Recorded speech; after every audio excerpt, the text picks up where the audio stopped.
welcome to Pookie in Paradise. My name is Jeff. My friends call me Pookie. And we are back for the new year. I know we did an episode where we were back and then we disappeared, but we're back again. And I can't make any promises that will not disappear again. But we are excited for the new year. We've got a lot of stuff going on. So I just want to welcome everybody back. We've all been super busy. How's everybody doing, Mounts? I'm doing real good. Mounts started a new job. Yep. How you liking it? I love it. I'm not going to mention where, in fear of a certain someone finding out and getting fired. Not mentioned. But I love it. I love the hours. I love the job I have to do. Like, it's cooking, obviously, but I'm done by 8 o'clock at the latest every night. So that's much better. Better pay, better benefits. Right, you got those sweet hospital benefits, right? You can just go get a surgery if you want to. Right, like if I go to the place that I work, everything's covered, almost 100%. Really? So, even right. For like, I only thought that was for medical professionals. That's amazing. Right. I mean, Doctor, I would like my appendix removed today. But if I have to complete some. Like if I do some blood work and then there's something else I can do, I don't even have a copay. So I have to they have points you can earn for doing certain things. Wow. So doctor, I would like butt implants. Make it happen. But so wait, that's actually so if I got a job at a hospital, I can get boobs for free? Is that basically what you're telling me? I'm not certain if that's covered. But can you ask that, Mounts? Can you clear that up for us? I'll clear that up. I will see. I'll be like, hey, if I get my boobs removed, can I give them to someone? And is that covered? Is that covered 100%? Leah's with us, of course. Leah, how's it going? I'm good. How are you? Good. Happy New Year. Happy New Year. You've been quite busy these first 4 days, haven't you? I have, way busy. Tell us about what's going on. So I had this cool ass opportunity to start a podcast of my own, kind of. So I'm hosting a podcast, Moms in Mayhem, with Amanda Wagonseller and Robin Phillips, both of which are part of the Teat Army. And they're hilarious and it's fun, but I am in charge. So it's really different. It's so much easier for me and Mounts to sit here with you, shoot the shit, and then walk away. You don't know what goes into, to you and Terry, especially for Teat. I don't know how you did it. Editing is a lot of work. All of it's a lot of work. So, I'm learning from the best, but it's still really hard. So and now you know the magic that goes into making one of these productions. Seriously, it really is. It's magical. It's fun. So we'll talk a little bit about Ma'am a little bit later on here, but I just want to ask you, Mounts. It's the new year, new Mounts, new job. Are you making the desserts yet? No, I am not making the desserts. I had a part-time job. Leading up to the new year, where they let me have one opportunity to make the desserts, and I burned them. And then when I made them correctly, they weren't tall enough. So right. So yeah, isn't that the first thing you learn in dessert school? Not burning. Right. Yes. Making your brownies tall enough? Is that what? They weren't tall enough. I've never heard brownies described as tall. That's foreign to me. Well, is that an industry term? No. The woman, the boss, was a little over the top, but she wanted them higher, bigger, thicker brownies. But right. I didn't use. And the joke is, it wasn't even a from scratch recipe. It was a mix that I just added eggs and oil to. Right. And I just didn't. I didn't make enough, and then I burned them. I heard when you burned them, it was because of the oven. Is that right? It's not your fault. You weren't used to the oven. This sounds like a lot of excuses. It's a lot. Honestly, I couldn't get the hang of the oven, but I'm a professional. I should have been able to nail that. But I am a great pastry chef. My only weakness is that I don't know how to use ovens. yeah, yeah. Which If is it like, weren't for that, I would be on the fucking map. but I can't handle ovens. Do you think that this was probably your last chance to ever make a dessert? Yeah, probably. Professional setting? The issue is that we talked about the Kickstarter for the coming up is I have to make desserts, and now I'm nervous. Yeah. I'm nervous too. I'll make no bake cheesecakes and There mail you them. go. Like store-bought Perfect. cookies we send them. Yeah, I'll just send them a roll of uncooked cookie dough. Yeah. Here's your canvas. Make it your own. Yeah. Ah. Do we have any New Year's resolutions? Yeah, like we talked about earlier, I plan on trying to lose 100 pounds, Nice. which there's a weight loss challenge at my job where there's like teams of 5, and whichever team loses the most body mass percentage wins 10 grand. Oh, nice. Wow. So, yeah. So I've been bulking up in preparation. So you've been gaining weight so that it's easier to lose weight for this challenge.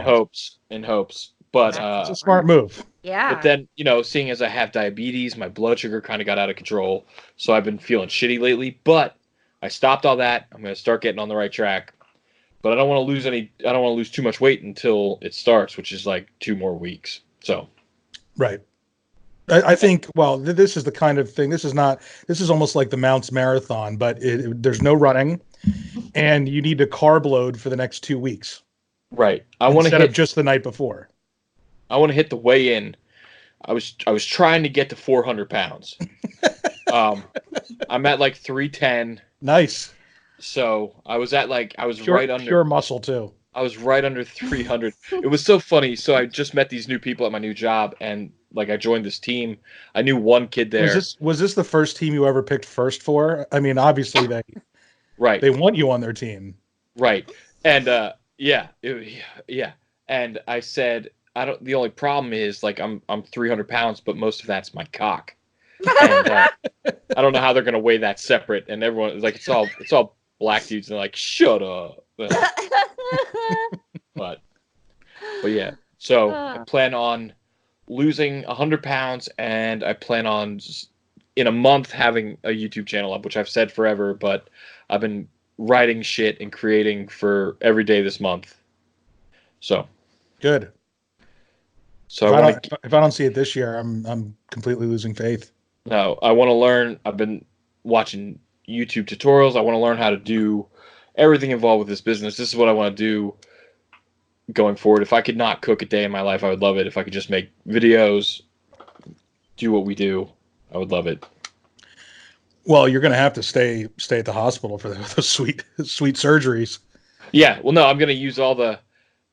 Well, that was like kind of another thing too. If I let my blood sugar get too out of control, they can amputate my foot. So that would be at least 8 pounds, I hope. Did you ever see that episode of The Simpsons where Homer's goal was to get so fat that he was considered disabled and couldn't work? Yeah, I thought about that myself, but here the thing is, there's no weight that you can hit. You have to get your doctor to sign off on it. Right. So, I mean, I'd have to hit like 500, I think. Oh my God. That would be a much more interesting New Year's resolution than the ones that you just talked about. My New Year's resolution is to gain so much weight I never have to work again. See, that's one I could totally do. Get behind that one. I could stick to that one. What about you, Leah? Any New Year's resolutions? I do. So I have 2. I'm going to quit smoking, which is going beautifully, as you can see right now. Right now, Leah is smoking her 3rd cigarette of the episode. But in my defense, my quit date, I'm supposed to smoke for 3 weeks and then quit. So I still have another like 2.5 weeks. Well, So- I mean, technically, you've been smoking for like 20 years, so you're 20 years over the 3 weeks. That's a good point. That is a good point. But listen, that's the way I'm doing it. But I'm also my best friend Megan and her fiance Jeff are getting married next January. So I get to be a bridesmaid. So I need to lose weight. So I like mounts. I'm doing a fitness thing, but Barpath Fitness actually is gonna do something with me for their at-home workout thing that they're starting. So I'm gonna do that and do like video diaries and stuff like that. So it'll be cool. Awesome. Yeah, I'm Nice. excited about it. I just gotta quit smoking first. Would are they going to help you quit smoking? I didn't ask them about that. I probably should. I wonder if they could.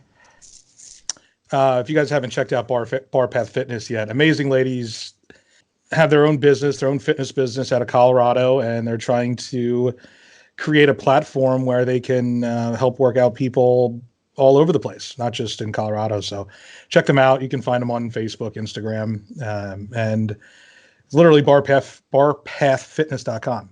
Yeah, and they really are awesome. They're amazing. Yeah, I love them. their program is cool. So I'm excited about that because they're doing, I don't like going to the gym. So with the at-home thing, I was like, ooh, they could do it now. So Mounts is trying to lose 100 pounds. What are you trying to lose, like 110? Me, I would probably like to lose. Should be what, 40 pounds? It's a good healthy weight. I wanna get down to like 115. So Currently she's at 125. I am not. I'm at like 140. I'm like the heaviest I've ever been. When I was pregnant, I was 147, so that's heavy for me. And my arms are getting. What a fat piece of shit. Fuck you. I just, I don't know. I don't like the way, like, when I wave, like, my arms flap. That drives me nuts. Who had oh gosh, I think it was Eddie Murphy in one of his it was like the Nutty Professor or something like that, where he called the woman like tank arms or something like that. But he had a couple terms for the floppy arms, and it was so funny. It was so terribly insulting, but funny. I'll have to check that out. Yeah, good luck. I didn't give you a title or anything like that. You just have to watch every Eddie Murphy movie to see if that happens to be one of his movies. But is it one of the cool Eddie Murphy, or are we talking? I don't know. It could be any of them. Can I start at the cool ones and work my way up? Like start at like Beverly Hills Do Cop? whatever you want. There's literally no rules to whatever we're talking about. We need to make rules for everything. That's my other New Year's resolution. To make rules for everything? Gosh, no one's going to want to hang out with you if there's rules for everything. But there'll be fun rules. Oh, that's subjective. It is subjective. Fun for me. Did we lose Mounts again? I don't know. Is he just being quiet? Andy. Oh my God, he's gone again, I think. The fucking fuck. Either that or he just like walks away when I talk. He just waits until I'm done. Like Leah's talking again. Well, in the meantime, I've decided this year that I'm not going to do a New Year's resolution. I don't like them. I never stick to them. Uh-huh. However, I did commit to some projects. They're kind of one of. So that's kind of like a New Year's resolution. But yeah, I feel like I don't know. I'm just getting more out of it because it's actually me. At the end, there's actually going to be something tangible to show for it. So, right. Like you'll have actual material to hand over, which is actually kind of cool. And just so our audience knows what's going on here, Mounts, we're using Skype to record. We're giving that a try over the other platform that we use to see if we can get some better audio. And especially with me moving to Florida, we have to, see how we can tackle that issue. And so far, it's been an unmitigated disaster for Matt. Doesn't have a webcam. He's been kicked off twice, and there's no rhyme or reason. And it seems that each time he's kicked off, he has to restart his computer all over again. And mind you, we're not even doing a whole episode right now. Like, is that okay to say? So, like, we're just doing the intro and the outro, pretty much. The bulk of the episode will be separate. So this was going to be a quick 20-minute thing, but we're already over because, it takes 20 minutes for Mounts to get back on. Right. Right. 2020 favorites. Do you guys have a favorite thing of 2020? Of 2020 already? Of 2019. Oh, 2019. You know what I mean. Like favorite moment. Favorite moment, favorite anything. I have a favorite song of 2019. What's that? The Calm Down by Taylor Swift, of all songs in the world, but that's it. That's my favorite. It Mounts. Is that going to be the next karaoke song? I'll look into it. I don't think I've ever heard it. We have to do karaoke one more time before I leave. Yeah, we should definitely do it back at the Robbie house and get kicked out again. Fuck them. Mounts got cut off mid-song at the Robbie house. That's unreal. I can't believe they did that to you. Do they not appreciate your talent? No. I wasn't even using the microphone, and they said I was too loud. I mean, the place is like literally right in the middle of, it's like right in the middle of the townhomes on the highway, the main road there. So it's a terrible place for a bar, but yeah, it's literally like there's a residence on either side of the bar. Well, that's not Mounts' fault. That's their fault. No, they should. And it's the people that moved in knew it was a bar before they moved in. I agree with that too. And it wasn't 10. It wasn't even 10 o'clock. I don't think. On a Friday. On a Friday. Or don't have karaoke at the very least. If you're gonna complain about noise. Fucking people. What about you, Mouse? Do you have a favorite thing of 2019? I just discovered a rapper by the name of Cupcake. And it's a black woman. And she does a revision of Old Town Road. Really? Yes, and it's very sexual and very amazing. So do yourself a favor and Google check out Cupcake Old Town Road remix. Just take a second and do it, and I don't know. You will not be let down. Here we go. I'm gonna go. Should I check it? Check it out. So my favorite thing of 2019. I have lots of favorite things, but we don't have enough time to go through them all. But what's your top favorite? I think my top favorite moment of 2019 was Avengers Endgame. Just, like 20 years of movie making. Well, I shouldn't say 20 years. It's a decade. It's 13 years, I believe, of movies leading up to one final conclusion, and it was such like a commitment to stay up with the story and follow everything and go see every movie, and it was so rewarding. Like the end actually paid off, whereas some other movies and other major franchises, it's just like nothing but disappointment, movie after movie after movie, so it was good to see that, like, all that work, and they really, even though it made billions of dollars, all the movies combined, obviously it's about money. They seem to really care about telling the story correctly. So, just, from a creative standpoint, it was incredibly rewarding. I would like to make an addendum to mine. My favorite thing of 2020 or of 2019 is hands down The Mandalorian and Baby Yoda. The whole series is good, and Baby Yoda is the greatest thing to ever come out of Star Wars. That's all I'm saying. They snuck it in there right at the end of 2019 for the win. Yeah, they really did come in hard for the win too. I haven't watched it yet. I'm going to binge it all at one time. It is so good. Isn't it good, Mounts? Yeah, I liked it.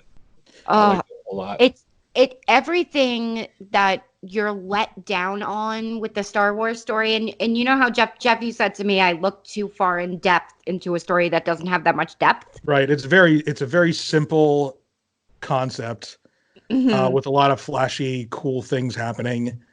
And it's literally just a movie to watch for entertainment. The people that are obsessed with it and constantly looking for plot holes and stuff like that, I want to kick them in the throat because it's been cheesy from day one. They're terrible movies collectively. The original trilogy is lame. There's the special effects, even for that time, are not that great. You're gonna get so much shit for this. You know that, right? And Probably. Star Wars fans are rabid. Like you think the Teed Army's crazy. Fuck with the Star Wars junkie. You know what? I stand by it. Come at me. George Lucas is a terrible director. Nowhere near as bad as Jar Jar Abrams, but Bullshit. I can't. What else has George Lucas done? THX?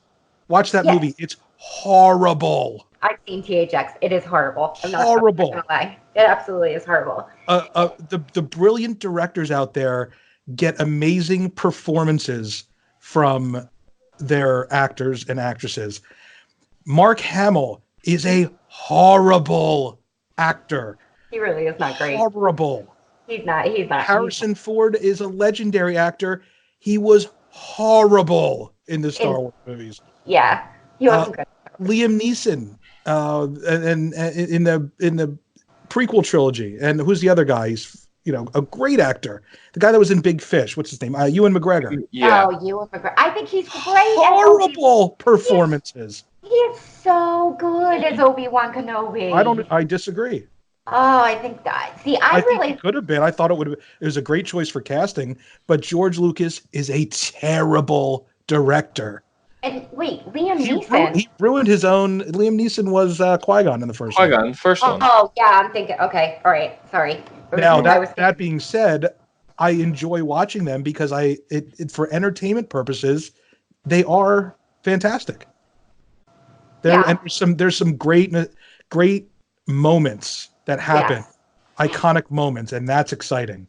And some of and the only technically great thing about Star Wars as a movie is John Williams and the score. The score, and that's so true. The score will make you get the feels no matter where you are and what you hear. And some of the music in the prequel trilogy were unbelievable. The fight scene in the first movie at the very end was amazing. It gave me chills. Yeah. So yes, there are those moments within the franchise that give you chills, and they have these iconic characters that people have grown to love and everything like that. But from a story standpoint, from a technical movie making aspect, they are horrible until you get to J.J. Abrams.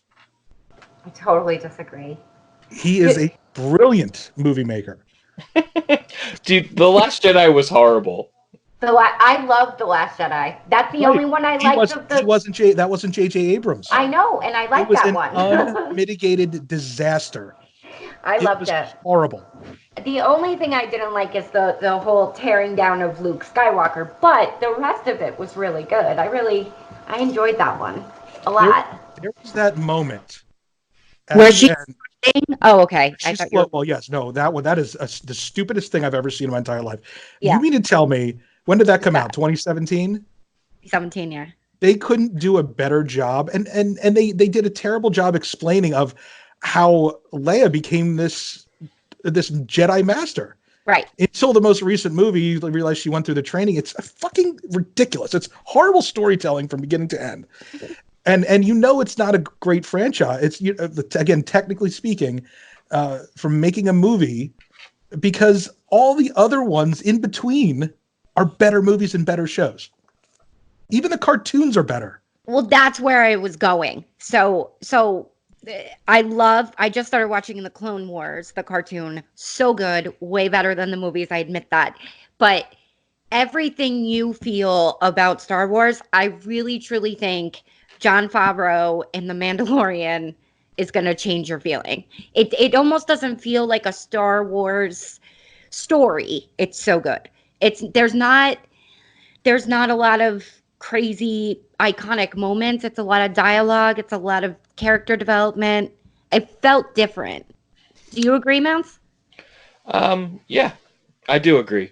Mm-hmm. I mean, I don't look as deep into it, and I loved every Star Wars movie ever, but I don't look at the level that Jeff does. But I mean, he's right. Entertainment wise, it's great. I mean, again, don't get me wrong. I love watching Star Wars. I can't wait till they come out.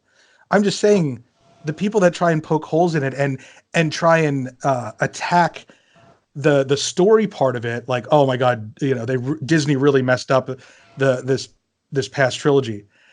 They didn't. It's exactly the same as the first two trilogies. It's cheesy. It's flashy. It's got a horrible story that's been ripped off a million times. There's nothing original about it. Don't get me started on how Obi-Wan fucking cuts Darth Maul in half. Like, that is bullshit. Darth Maul would have destroyed that motherfucker. Well, and that's the other thing. Darth Maul's apparently not dead. You saw Solo, right? Right. But that was, yeah. He didn't kill him. Yeah. I agree with you. Because, when you cut people in half, that you got to make sure they're dead. No, I mean, come on, General Grievous is just a heart, lungs, and a brain. That's it. They have backup tanks in the future. That's true. All right. We've talked way too much about Star Wars.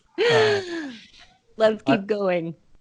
So before I get kicked off again. So let's talk about some of the new projects that we're working on collectively or under the same network, if you will. And we'll start with Moms and Mayhem, #MAM. #MamFam. So it's myself, I said earlier, I'm hosting with Amanda Wagenseller and Robin Phillips. And we're going to have we have some pretty big guests that have agreed to come onto the show. I mean, big to me. If you have 2,000 YouTube subscribers, that's huge to me. So a couple that you could check out. Anti-Ordinary is one of them. Unirock. So they could possibly come on. We had no guest bigger than Mounts or myself. Well, that's where I was just going. These guys are all small time compared to us. But yeah, I mean, you guys, you were on Good Morning America. These people weren't. Right, and for at least 10 seconds. Don't forget that part. Yeah, exactly. And then Mount sat in the corner and held the phone that we were supposed to look at. Yeah, you guys looked at me the whole time. It was nice to be a part of that. Your face during that was just priceless. Mounts wore his best flannel shirt for that. The only shirt I have. Well, now I have a second one that looks exactly like it. He washed it beforehand with soap and water. Oh man, I could not look Terry in the eye for some reason. I don't know what it was. Like it was really uncomfortable. Yeah, I mean it's uncomfortable enough to speak to someone on camera, but to look at a phone and just have this voice coming out of it and try and look natural, it's weird.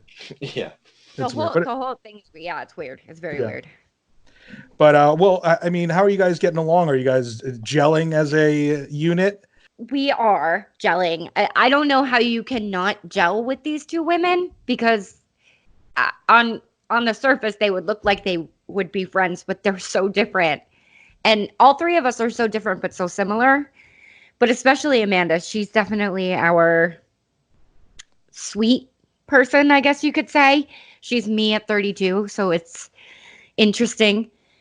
And it's cool to have a different perspective, but it's so different being the host. It's nerve-wracking. I don't know how you do it. There's a lot of you have to kind of keep it on track, not let us ramble, and when you edit too, God, do you hear yourself ramble? It's crazy. What do you mean you don't know how I do it? I don't do it. This is the most unorganized show in the entire. I don't know how we even get a show out at all. But it's not. But it is. It's kind of like it's a beautiful disaster that you've created over here, and that's what I'm going for. I keep nothing on track. We wanted 40 minutes just to bookend the interview segment today, and we're already been recording for almost 55 minutes, and we might have 10 minutes worth of material. We're literally going to be here all fucking night. Yeah, there's a lot of that. At this rate, yeah. So there's a lot of that. I literally don't do anything. So there are no shoes to fill there. If you have a schedule and you stick to it and get done on time, you've already exceeded my abilities to host a show. And we don't disappear every so often. You That won't happen. haven't even released your first episode. How do you know you're not going to disappear? No, I'm saying if we don't. Oh, okay, gotcha. I was going to say, Mounts, let's take a bet now, over under, before they stop giving me episodes. Stop! No, don't do that to me. No. 6 days, weeks, or months. I already have 5 episodes in. That's true. That's why I went 6. This is I do have to say these ladies have been recording nonstop since they took the project on, so I give them a lot of credit for that. And I wanted to listen when the show is actually released, so I actually haven't listened to the finished episodes yet. I've listened to like bits and pieces just to make sure that the audio worked, but I have not actually listened. So I'm looking forward to binging that. By the time this episode comes out, it'll already been the first 4 plus the teaser will have already been released. It's going to be every Monday. And hopefully we had Jeff on, and I think that's obviously it's the best episode of all of them. It's interesting. Interviewing Jeff was super fun. So I cannot wait to interview Andy, and I think he's avoiding us. No, now I have a set schedule. I'll get off the air. When we're done, we'll talk about it. But yeah, we can record. We can set it up. I'm afraid Mounts is afraid of us. I just don't know what's gonna pop out of Robin's mouth. I'm already gonna apologize in advance because you know how she is. She could be awesome. And we know she had that little crush on you for a while. So I'm ready. I'm in. You're in with wait, whoa. Are you in with the crush on Robin, or are you in with the show? The show, not. I mean, who knows what can happen? You have to earn Mounts' love. Yeah, she's gonna have to work. Yeah, he doesn't give that cow and milk away for free. I'm not a piece of meat. I will tell you, being interviewed with 3 women staring at you is very different. Yeah. It's almost like they're forcing you, most women can see through men's bullshit constantly. So it's like now you have 3 set of eyes on you. So there's no way that you can't answer their questions honestly, because the bullshit meter will go off with one of these broads. And that's so true. It is very true. We definitely, the other thing we want to do, I want to throw this in. If we have any male Pookie in Paradise listeners and you're interesting, you don't have to be super interesting. There's not a single one. And you, okay. All right. Bye. None of them are interesting.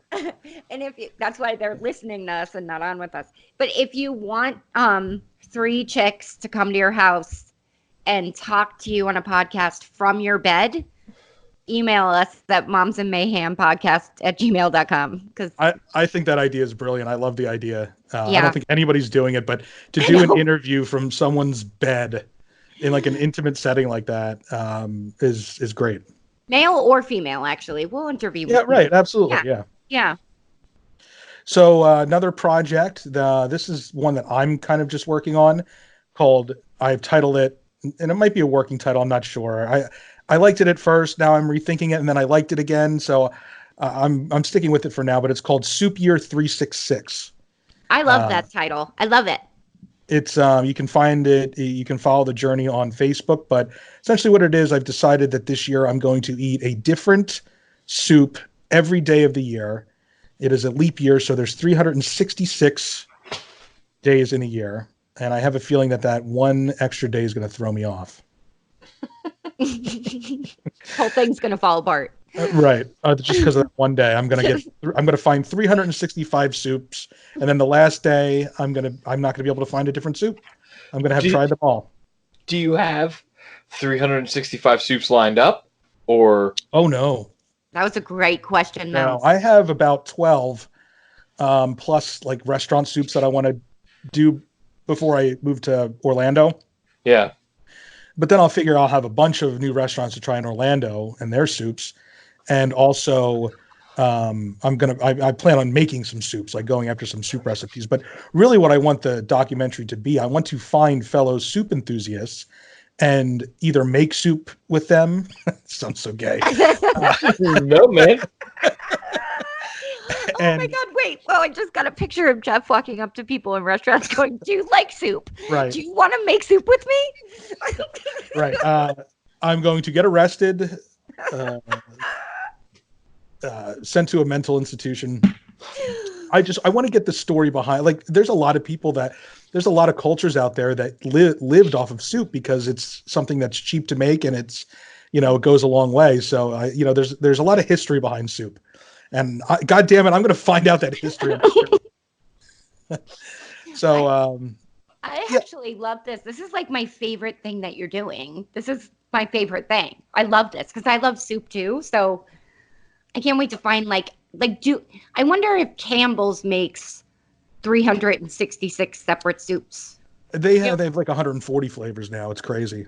Because that's why I was started off. Like I've been kind of busy and trying to just get myself together in the beginning part of the year. So I've started off with some classic cup of noodles flavors, chicken and beef, and a savory pot roast from Campbell's. But I have several of those that I went to the store and picked up that I'll be eating. But once I run through the easy ones, now I really got to start thinking about it. Yeah. Like there's like 10 cup of noodles flavors, and there's probably about 20 Campbell soup flavors, but I'm not a fan of all of them. Like I'm not a big fan of seafood or anything like that, so I'm going to be avoiding those. That cuts my soups down too. So, and I'm still kind of working out the rules, but I'm going to get a set of rules for this, and I'm going to stick to it. And okay, so is it just once a day, or is it breakfast, lunch, and dinner? Well, originally I thought it would be cool to just eat soup for breakfast, lunch, and dinner for an entire year. After one day of doing that, I found it impossible. I said, no, it's a much more interesting story to get the story behind the soup and eat just a different kind of soup and highlight a different type of soup every day. I love that. So I have a request, do a vegan soup, because I wonder how vegans make soup, because all broth kind of comes from meat. Well, actually, I just found out that the baked potato soup that I talk about from Austin's, yeah, I would say it's the best baked potato soup in the country, and I stand by that. There is no baked potato soup that beats it. They, up until just like a couple weeks ago, they used chicken broth. See? Yeah. But they switched to vegetable broth, and there's no change in the taste of soup, from what I understand. So you can make a stock from vegetables. That's crazy. Yes, absolutely, yeah. Oh, That's the vegetarian. It's still the cream makes it non-vegan. So yes, there are vegan soups out there, but yeah, I will definitely try some vegan soups. Yeah, that'd be cool. So another project that has to do with, at least loosely based on soups. You can tell how obsessed we are with soup here. We're going to do, Leah and I are going to do a quick web series, 6 episodes. We're going to call it Soup Shots and Shows, where we go to local restaurants, eat their soup, do their signature shots, while we talk about some of our favorite shows. It's the best show ever, Andy. You know you're going to watch it. I can't wait. So, we have the shows, most of the shows that we want to talk about lined up. And you're going to get an unfiltered opinion from Leah and I, and some we agree, some we don't agree on maybe the direction of the show. I think we like all the shows except for maybe one that I haven't watched yet and that you have. Mm-hmm. But we have 4. We had another one on the list, but we nixed that one because it's like $20 a season to buy it. There's nowhere that's streaming it right now. So we need two more series, and the only rule about what we can watch is that it has to be over. It has to be done off the air so we can watch the whole thing from beginning to end and get the whole picture of the show. So we're going to ask you, the audience, or audiences, to pick those last 2 shows. What for do you already have? So we're going to do Parks and Rec. Okay. New Girl. Okay. We're breaking our own rule for Rick and Morty because I don't know if this was the last season that they just came out with or not. No, there's like 3 more. That's right. We can nix it if you want. All right, so we're getting further away from. But yeah, let's stick to our own rule. Okay. So right now we have Parks and Rec, New Girl, and Friends. Friends is going to be episode 6, the finale, because it will probably take longer than a half hour to talk about Friends, all 10 seasons, especially with how obsessed Leah and I are. Yeah, it's gonna be way too hard. It might We be might talk about all 300 episodes. we might that might have to be a two-parter Right. cliffhanger. So now we need 3 more series, and the one that we nixed originally was 24. Right. Oh, Yeah, because One of my Why? favorite shows. why? you can't stream it. Oh, right. Without paying for it, Fox charges $20 a season for it. Mhm. I'm not paying $140 to watch 24 for this stupid show. Yeah.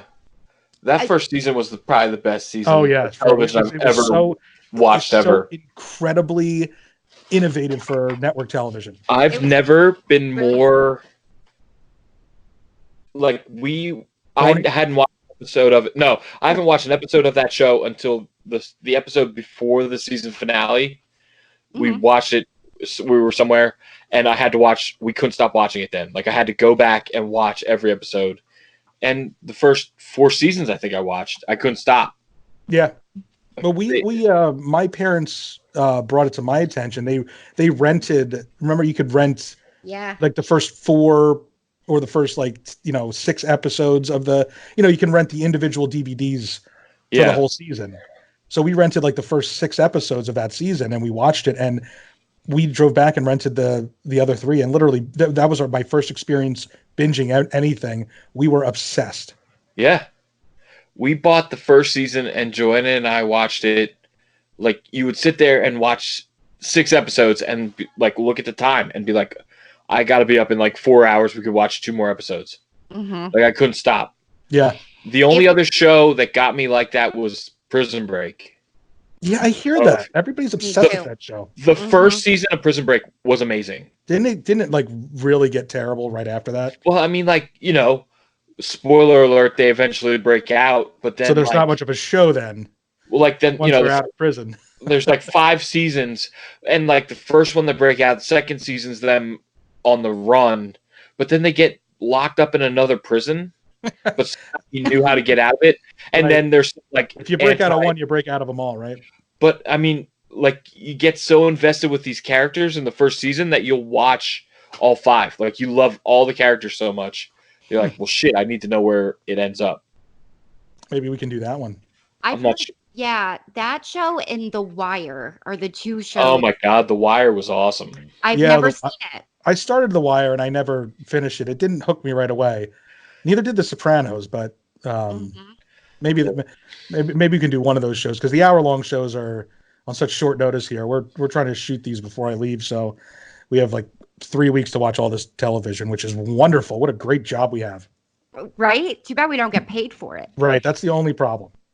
So if you're out there listening, give us money. We'll advertise for you or whatever you want to do. Whatever you're trying to sell or steal or whatever, we'll help you do it for money. Absolutely. No shame. So the next project on here, this is kind of one that I'm just decided to do on my own. Did I tell you guys about this one? Number 4. It's called My Best Friend. No. Oh yeah, you did tell me about. I love this. Wait for you to hear this, Mouse. Oh my God, I love it so much. So what I'm going to do when I get to Orlando is I'm going to adopt a puppy, and naturally it will be my best friend because I'm socially autistic, and I'm going to be in a new place. And I will probably make 0 friends. So the only companionship I'm going to have for the rest of my life in Florida, and probably ever, is this puppy, who will eventually be a dog. I don't know why. I'm literally giving you every detail.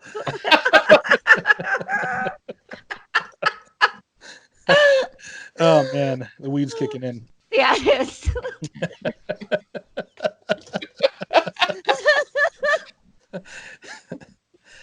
So now you know how dogs develop, where dogs come from. Wow.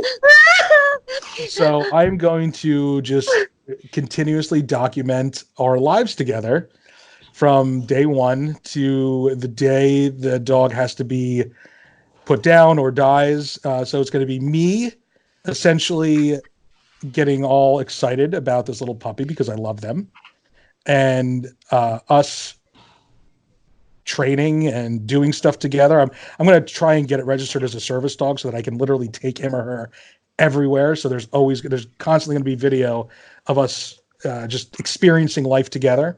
And then I'm hoping this happens like a million years from now. But as we all know, eventually dogs die. No. What? I don't know why I'm laughing. Yeah. Wait, So- they don't. I thought they just go to the farm. No. There's no rainbow that they cross. There's no farm. They die. And so if for those of you keeping score, for those of you following, We're setting up a beautiful episode. puppies eventually turn to dogs, and then those dogs die. And that, my friends, is fucking science. So, Poop Jesus So I'm- Christ. this is a complete disaster. Yeah. So I'm hoping as a storyteller, the final scene is me with the dog being put down, just to, as dogs often need to be when they're at the later stages of their life. They're suffering, they're in pain. The owner, very difficult decision, of course. A lot of us have been through it, but to capture that on film, and of course, I'll be bawling like a baby. I don't even own this dog yet, and I'm tearing up thinking about this moment. And I'll be like 50 years old, So it's going to be a 12-year expose, if you will, of compiled footage of me and this dog. I love it. But I also get this image of, like, what if Jeff dies before the dog? I just picture. Well, I was talking to my brother about it. Like, wouldn't it be great if we died at the same time? Well, I think that would be really weird. But I'm picturing like you laying on a table and the dog standing over you and like rubbing your head while they're putting you to sleep. Like, Or I Holding died a- in a house by myself and the cops bust in. The dog's like eating my face out of desperation, yeah. That's the end of the movie. and the dog is only like 3 years old. There's just GoPro set up everywhere in your house.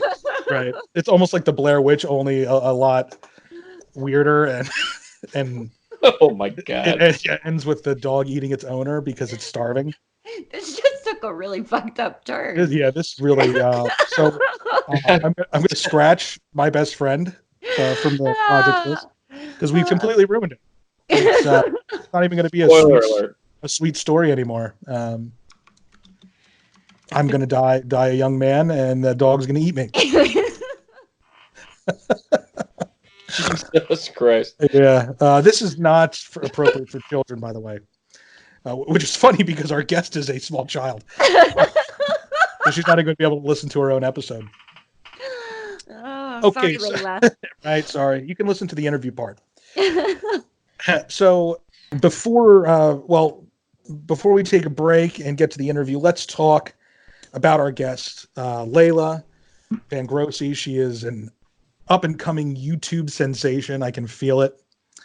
I think we're all excited about this episode, but it's grown into this thing where there's literally going to be 20 people there tomorrow once my interview is done, and we're gonna have a whole day of just shooting skits and going live and trying to get her some subscribers. But the basic story around this is she started a YouTube channel a couple years ago called Layla The Star, and she put out these videos. They're roughly edited. There's no script or anything like that. It's just a kid exploring this idea of being creative, and it was far better than anything that I could ever put out at her age. So I just instantly, and to give you some backstory, Amanda, her mother, and I worked together for a long time. I was responsible for hiring her at the Harrisburg office, coming from another division in the company, and trained her, and always a big fan of her as a person. And so she has this daughter who is she's different on every level in my opinion, a great way. But as all of you know, like when you have somebody that's different, especially young and in school, they tend to get made fun of. And so she started this YouTube channel, and the result of the YouTube channel was that she got bullied a lot about it. So she took it down, which was just so heartbreaking to me. And a waste. It was wasted talent. I don't know that she knows that, but I don't think she knows how talented she is. But She's super funny. And again, yeah, I don't think she knows how funny she is, but on the original channel, one of the videos, I'll talk about this forever. She did this video about her hamster disappearing and how they so couldn't find funny. it for weeks. And then she gave these facts about hamsters that apparently, when they're in cages, it drives them insane. They are miserable. They hate being locked up like that. So all these people that own hamsters at pets that think they're just cute little pets, they're torturing them.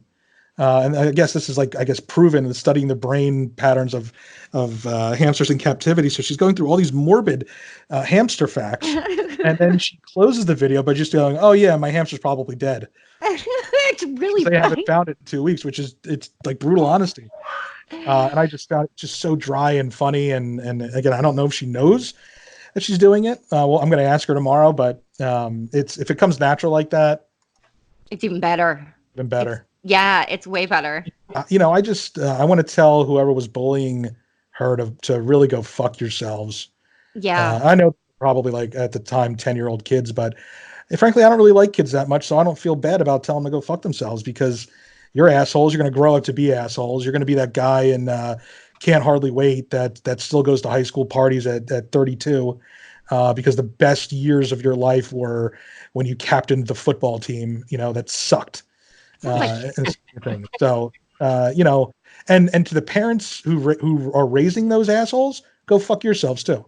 That's who we need to talk to. And also, they're also the kids. Look, my kids are dying to be on YouTube. My kids think they're meeting a legit YouTube star tomorrow.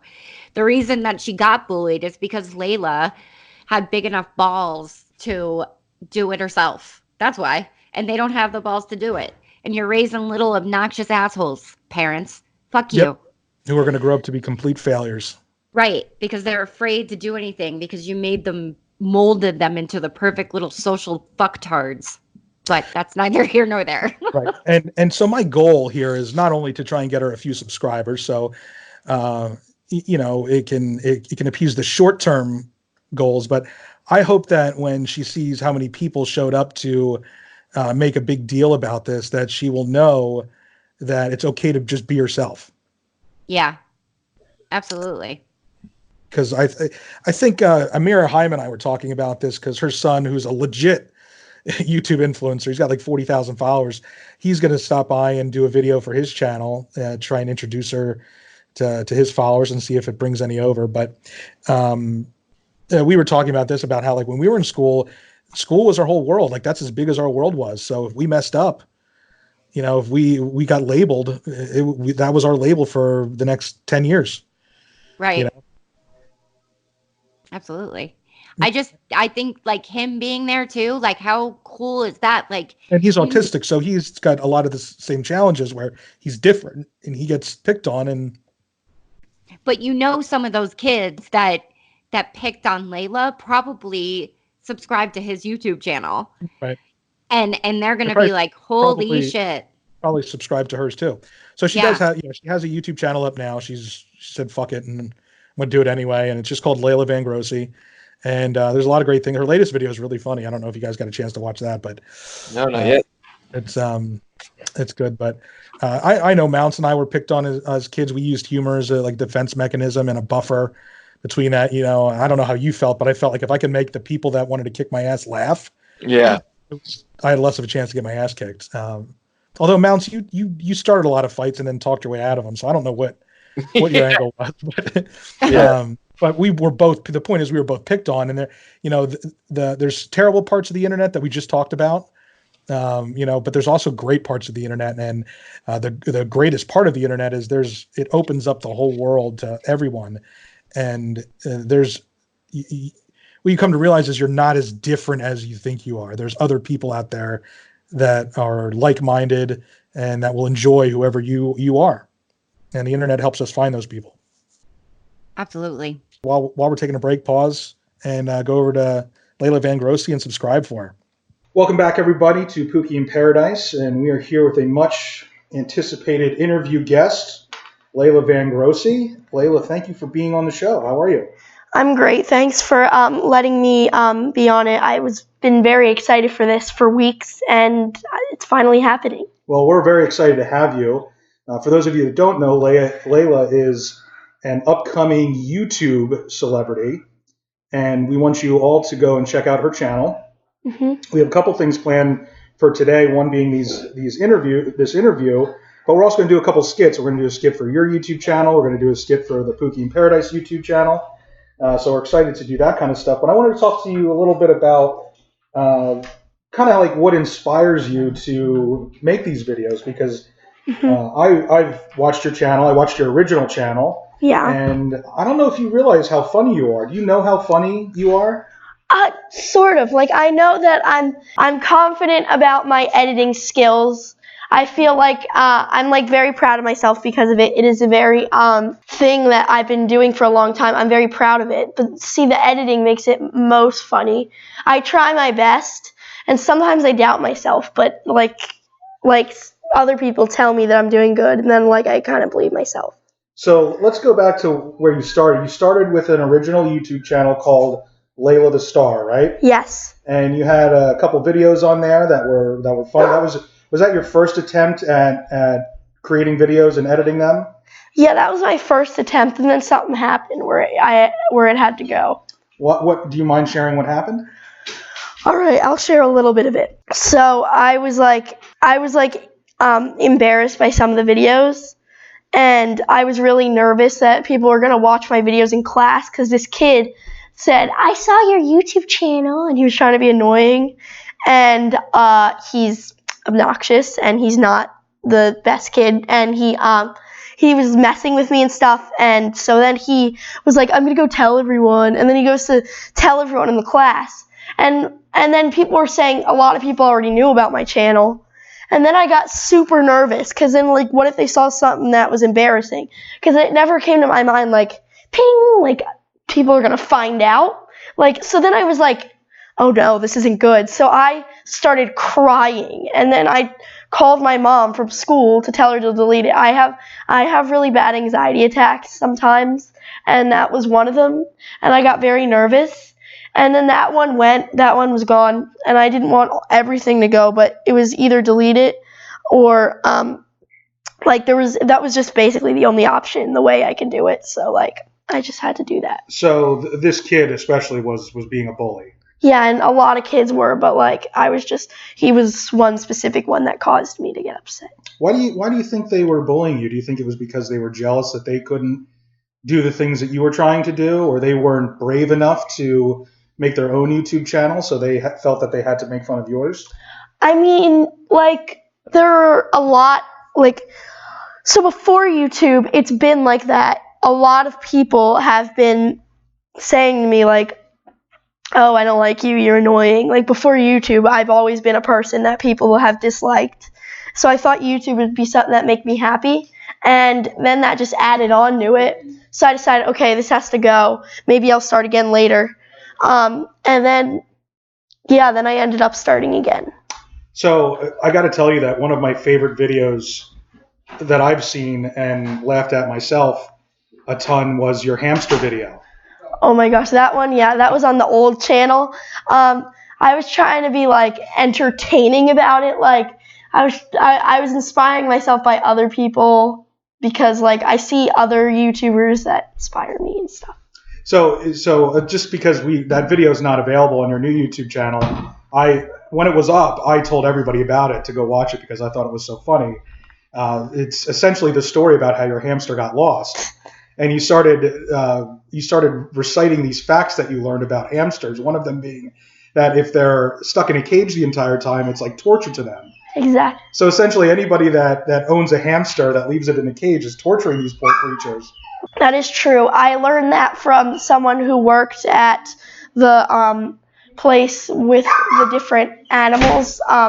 And it's actually the place where I got my hamster. I don't know. It's kind of local. It's called Tom's Pet Outlet, and it's a really good one, and it's really nice.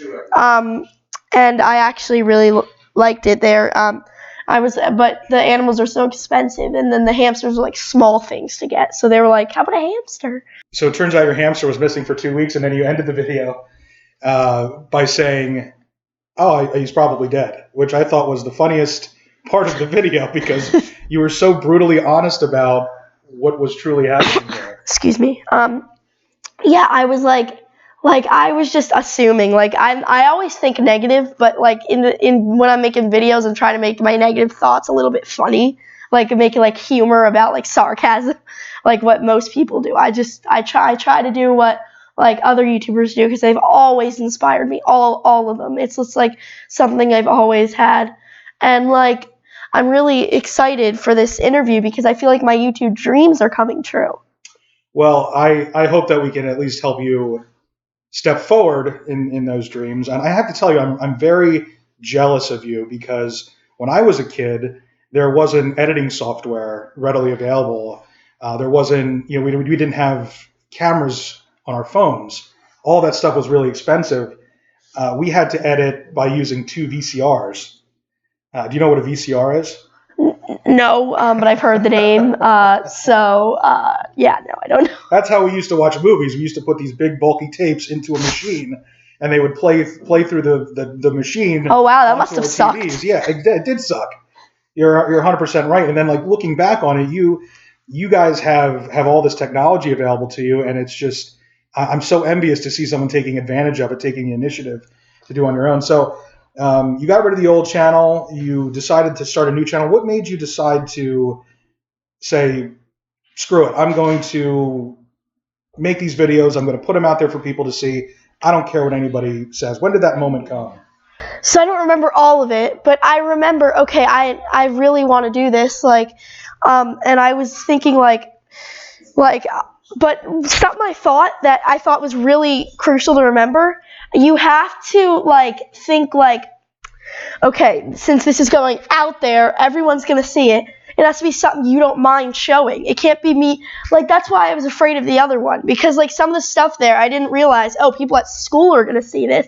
So then I started doing things that people would be like, oh wow, she's cool, and then I'd seem a little bit better than before. Before I did weird stuff that I do in my room alone, and I sang not so perfectly, and I need to be think hard about if someone sees this, am I gonna get upset like that?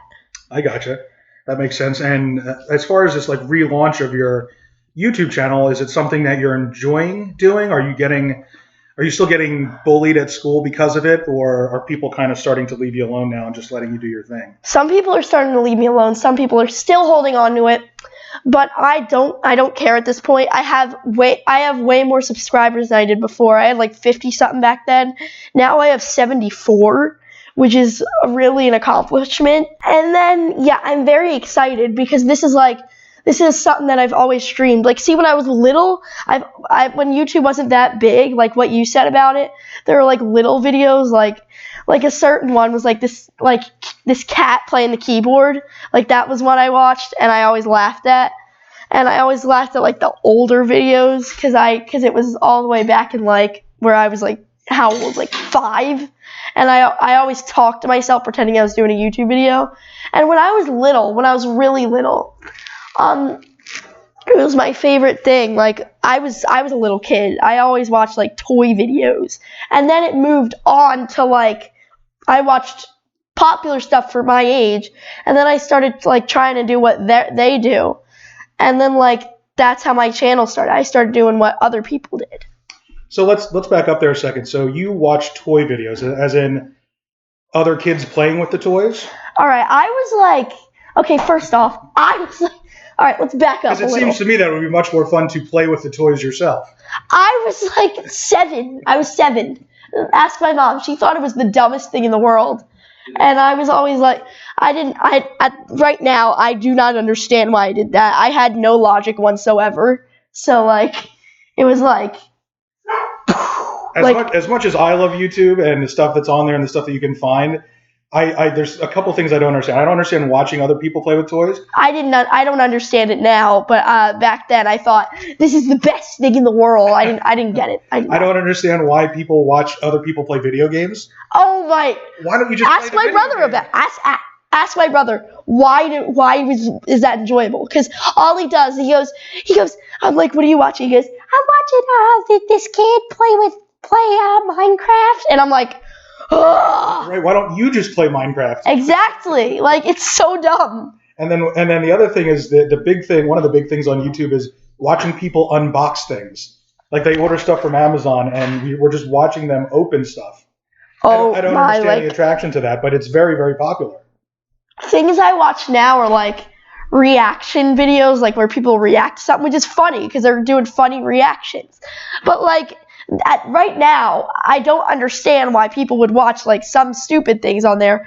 Some people are like, there was this thing, some weird things. People review like the stupidest things, like a shoe or a flashlight, and I'm like, I do not care. I can buy my own. I recently discovered that there's over 11,000 reviews of basic ice cube trays on Amazon. So. There's a lot of weird stuff out there. That is mind blowing. Yeah. People have a lot of time on their hands. So what is do you have a favorite YouTube video of all time? Of mine? Yeah. That is such a hard question. It is. It's like asking somebody what their favorite song is. I mean, I can answer that. But yeah, sorry, I'm into music. All right. So I really like the OCD one that went viral-ish. It had like 300 views, which was the most I've ever gotten. And that one was I was really proud of it. And yeah, that one like makes me happy. Or the one with my brother and my dad in it, because that was like a family thing. And I remember it happening like so clearly, like it was yesterday. And it was like really good. It was a good video. You have a willing little brother that lets you torture him on camera. You need to enjoy that. Tell me about it. And take advantage of that for as much as you possibly can, because he's not going to do it forever, I can tell you that. I know. So you need to take advantage of that as much as possible.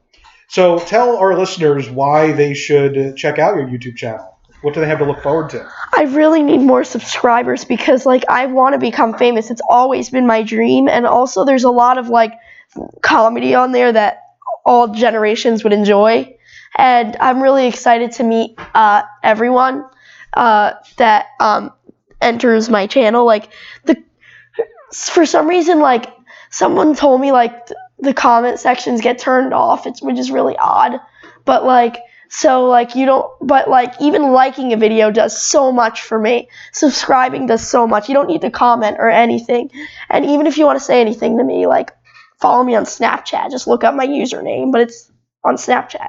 I have one Snapchat that doesn't work, and then the other one works. So try both, because I might only answer one. Does your school have any sort of like media classes or TV classes?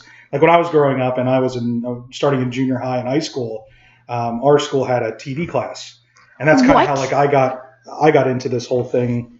I took those TV classes, and I was just we got to make silly skits and videos, and it was like 10 or 12 of us that all had like the same sense of humor, and we were all creative, and there was there's no bullying going on because we all loved doing the same thing, and that's just creating videos that made each other laugh. All right. Well, I wasn't really because of school. It was mostly because of outside of school watching other YouTubers, like, and I just do like I was watching them and I'm like, oh, people really like this. Like, it has millions of views, and like it's crazy. And like I'm like, okay, this is trendy, so maybe I'll do something like it, like not copy it, but like do my own thing, but semi like what they're doing.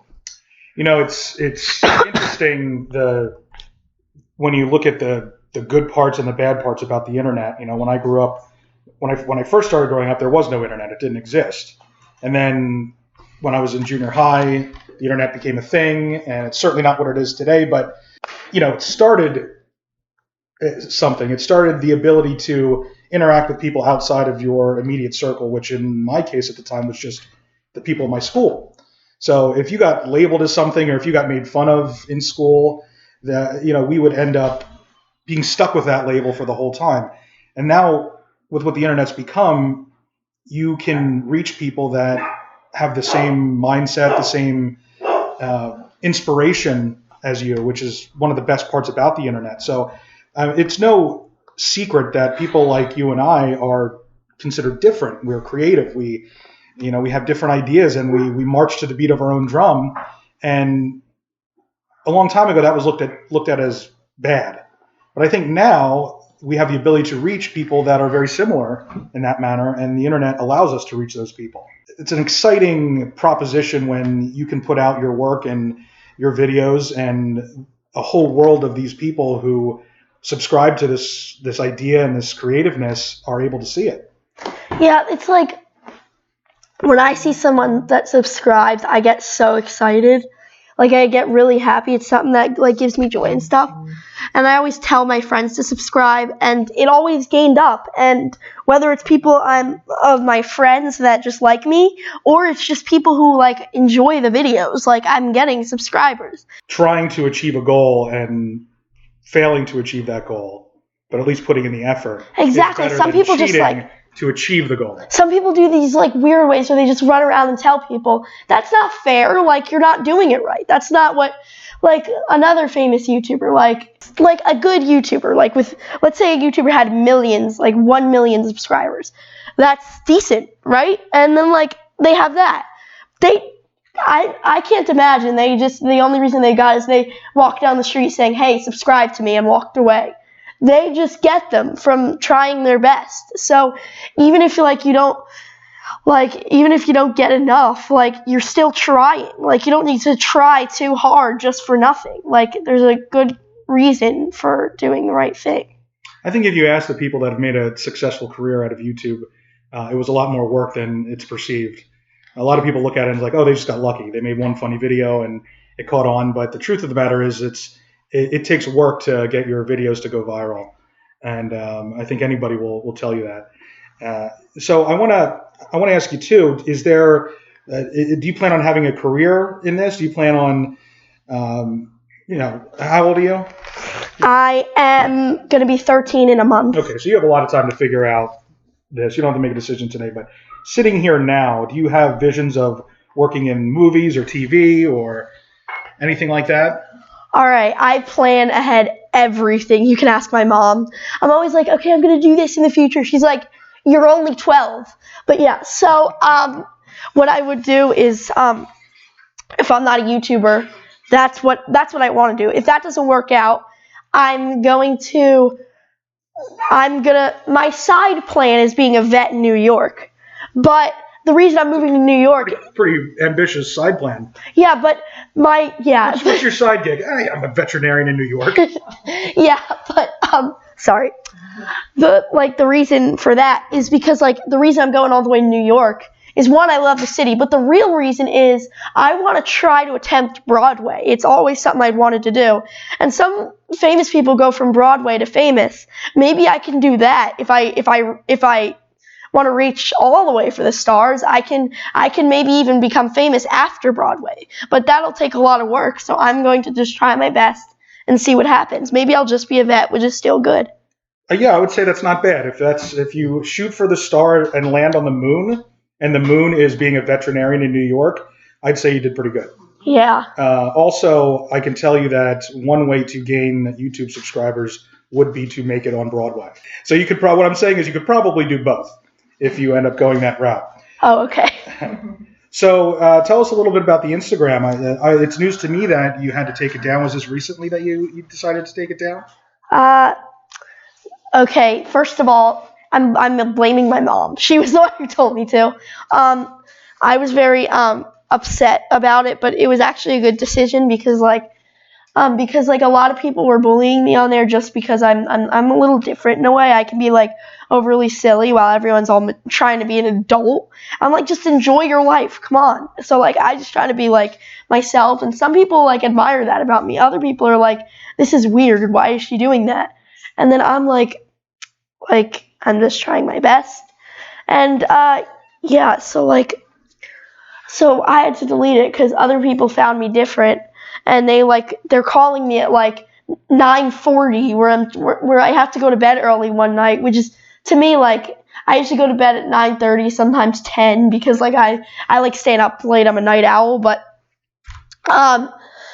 the thing is like people at 9:40 were texting me like, "Oh, hello," and I was like I can't talk, and they're like, and this one it was like a group chat on Instagram. The kid's like, I don't care, and I'm like, who do you think you are? Like, you're not supposed to say that to me. That's just rude. So then I figured out how to like deal with that. But then more and more stuff kept coming up that I'd rather not say. But more and more things, it got worse and worse. Some was just, it got to a point where it was just ridiculous, where I couldn't, it wasn't okay to have it.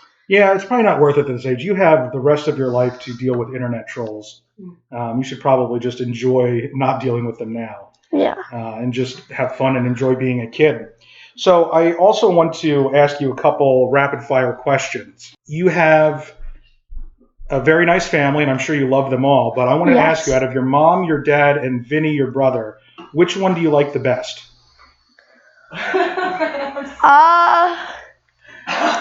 Okay, I no longer like Jeff now, all right, but probably, all right, my dad and my mom are 100% tied, and Vinny's all the way at the bottom of the spectrum. My dogs are all the way at the top. They're the king and queen. So you have two dogs. They're very large. The one is 128 pounds or something. And he's out on his back paws. He's my mom's height, right, which is he's like insane. 6 foot tall at least. His name is Monstro, and then there's the smaller one, Lucy, who's just a puppy.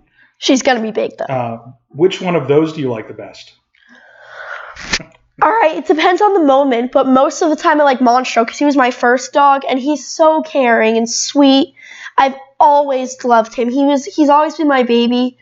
And I don't know if you guys heard, my dog passed away. Her name was Leona.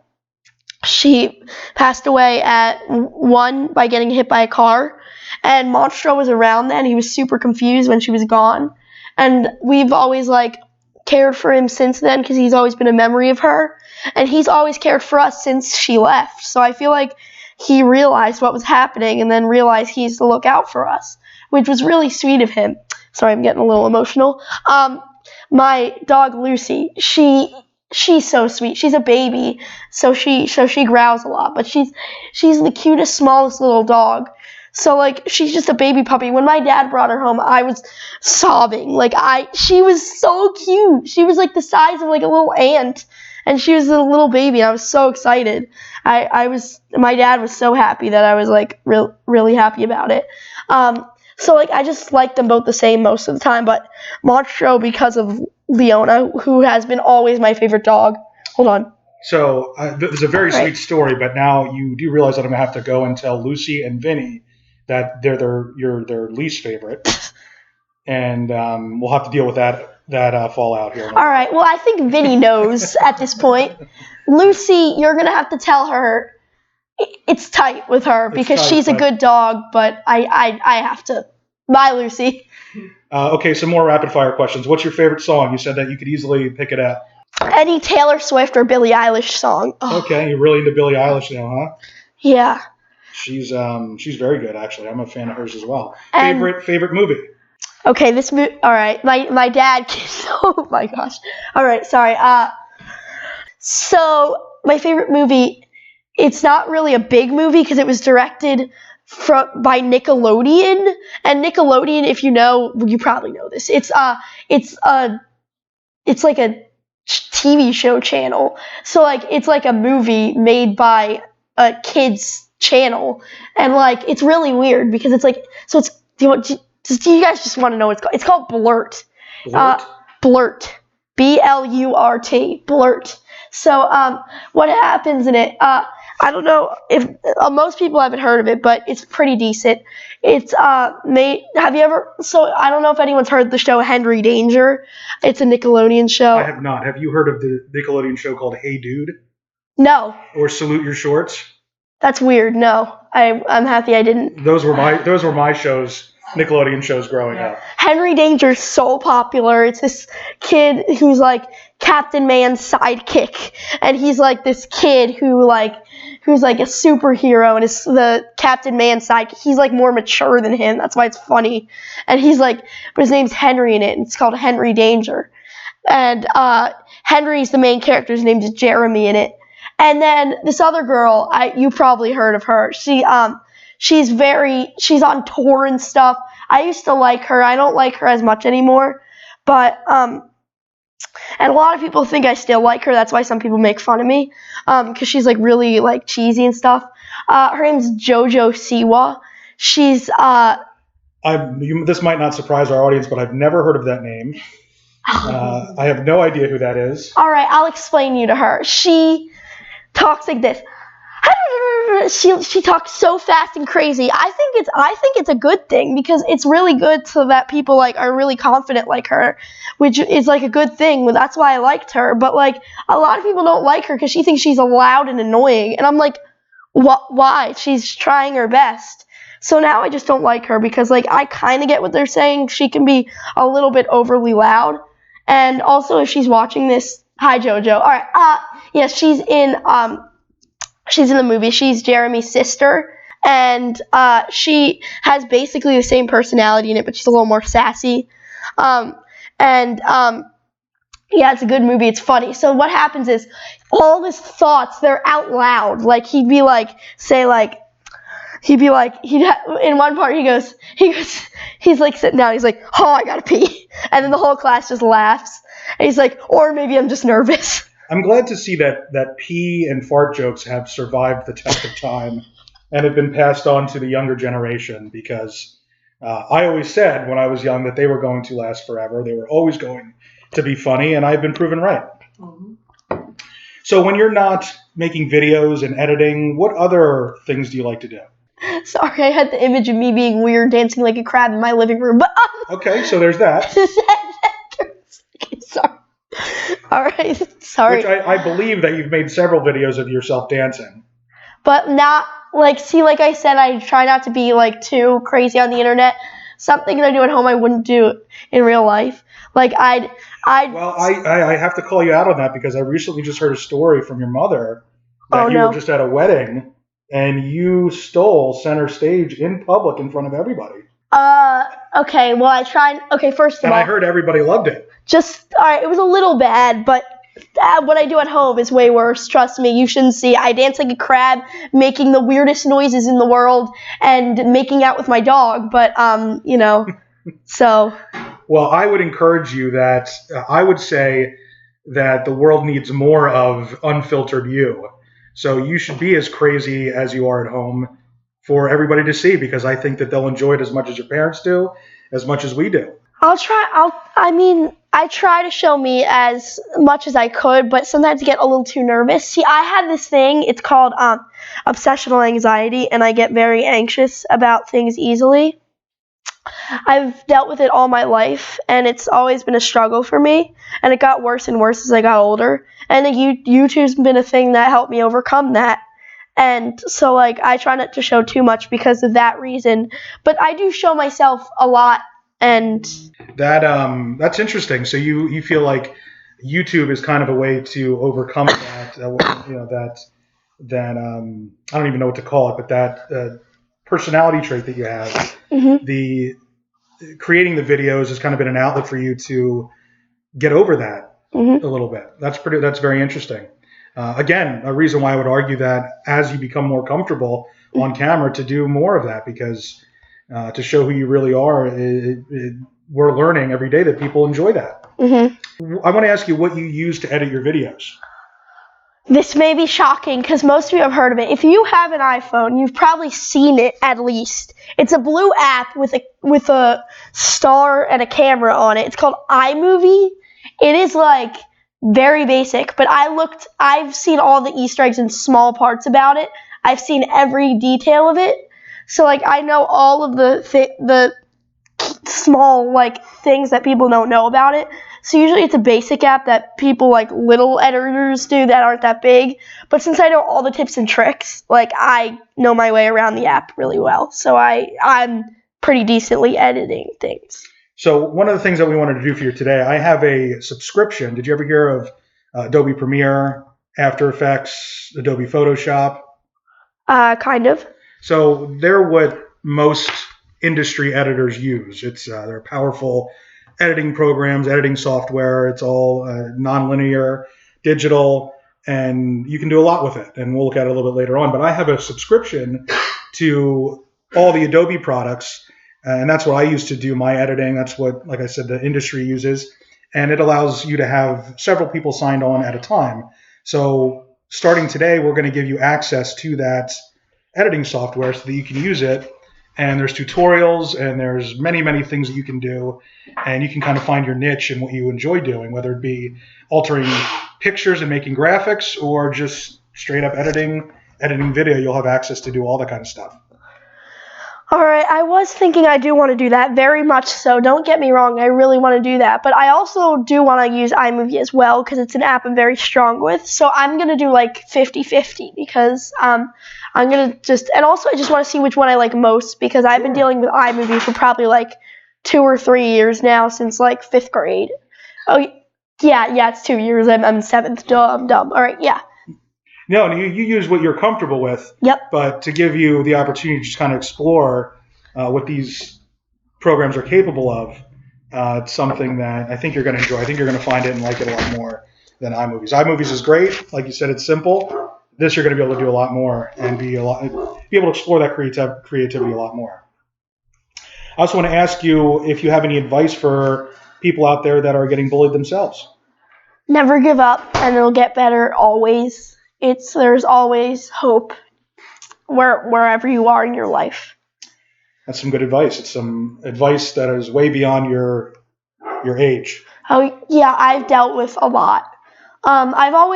So it's been like I found this information out in 5th grade, which is the first year of middle school with me. I found out the information that a lot of people don't like me. And it really hurt, actually. So then I had a hard time dealing with it. But then 6th grade has been a hard year because of dealing with that, because it took me a long time to overcome it. 6th grade was probably my hardest year. 7th grade's getting better because I have a lot of confidence now. And even though it's the beginning of the year, it's been way better because the beginning of the year in 6th grade, even the beginning of the year was really bad. Today we have a lot planned. We're going to do a couple skits. We're going to do a skit for your YouTube channel. We're going to do a skit for our YouTube channel, but we have some other big things planned. And I want you to go over to Layla's YouTube channel. It's just Layla Vangrossi, and subscribe, because that's the only way that you're going to see the skit with that she does. We're going to film it together. She's going to edit it and put together and post it on her YouTube channel. Can I tell them the spelling because it's really hard? Yes, absolutely. All right, so it's very hard to spell. All right, I take note. Grab out your notebook, everyone. Come on. All right. Vangrossi.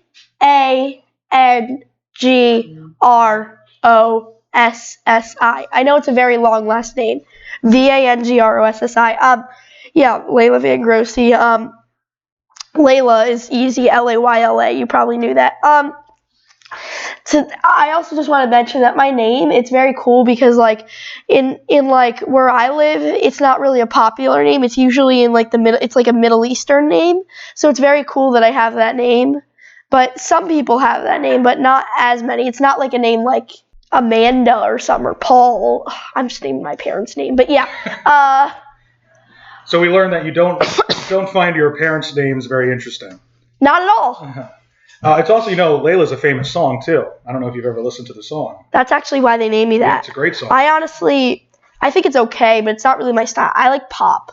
That was pop common. At one point. Pop is popular. Right, it was pop at one point. That was one of the most popular songs at the time. So, Layla, I want to thank you for being on the show. We'll post a link to your Facebook or your YouTube page, your YouTube channel. And it'll be in the description of the show, obviously. It'll be on our Facebook. And go over there, subscribe, watch her videos. She's a very funny young woman. Oh, also, if you subscribe, I seen this from this other channel. Food will be delivered to your door. So, yeah. She's promising food. Who's paying for that? An invisible person with invisible food, okay? So the man and woman who are most important in your lives, that are you don't invisible. find interesting name-wise are going to be paying for that, right? Yeah. Okay. Just kidding. There's no food, but just please do it. I really need support. It would really do me some good. It would really make me happy. Also, my birthday's coming up. It'd be a good birthday gift. So There you go. It's a free birthday gift, and it's something that you would appreciate. That's tough to find for kids. I yeah. have no idea what to buy my son ever. I just throw him a couple bucks and tell him to go buy it himself. How old is your son? He's 18 now. Oh, that's cool. It is cool. So he gets out of your house finally. Well, yeah.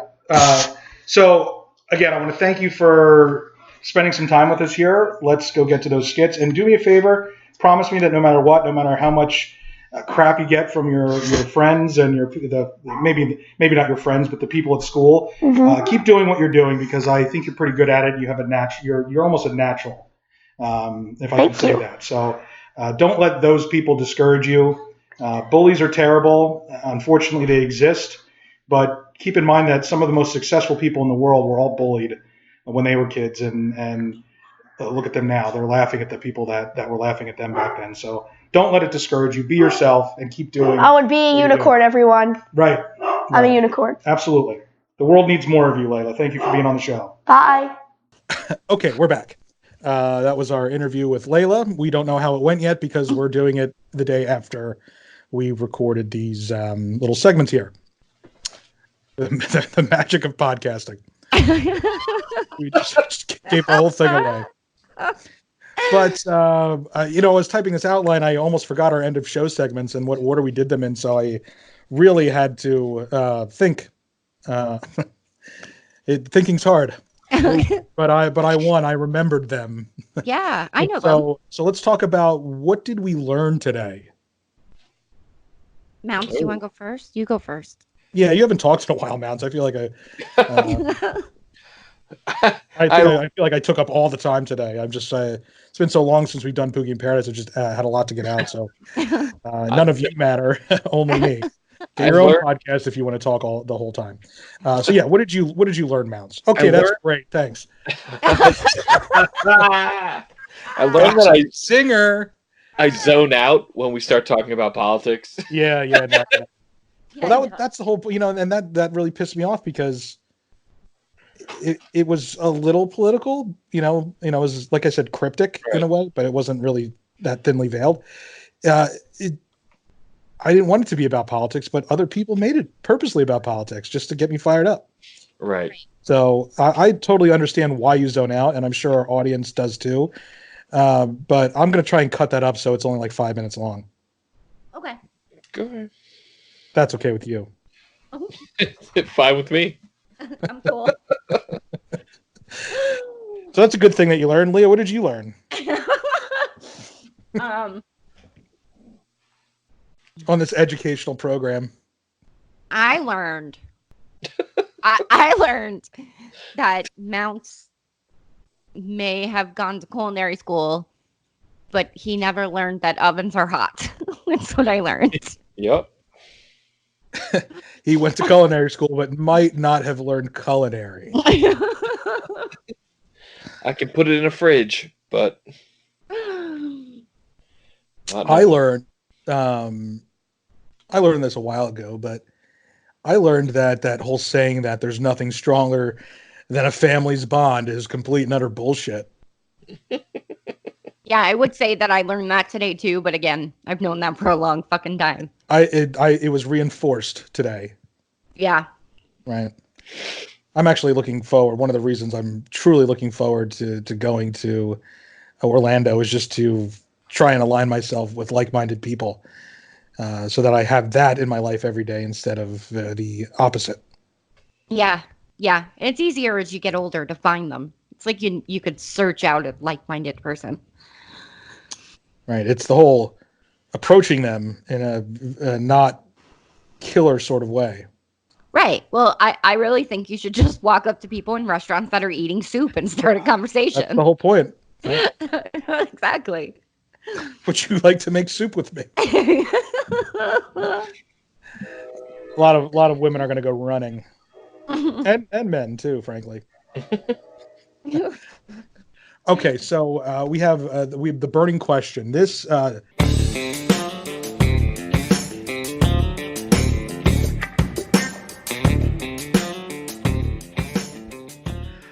my God, this fires me up beyond my leaf. And coincidentally, this is also going to be my thing that pisses me off.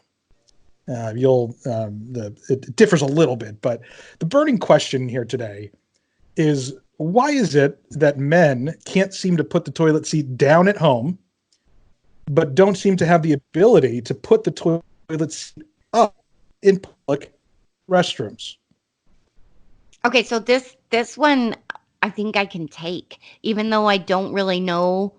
I don't know that struggle. Well, first of all, does it bother you when Jack or what's his face, the other one that you have, Enzo, What's his face? don't put down the toilet seat when they're done pissing? So here's the thing. They don't put it up. Oh. Yeah. So Jack he doesn't like to touch the toilet seat. So when he taught Enzo how to pee, he literally taught him to like go over it and like hold in a way where you don't have to touch the toilet seat because it's icky, which is why men don't put them up in public restrooms, I would think. So they just piss all over the seat. Right, because that's totally more sanitary. Why can't they just take a piece of fucking toilet paper and then they're not touching it? I don't know. You're in the bathroom. Everything has germs on it.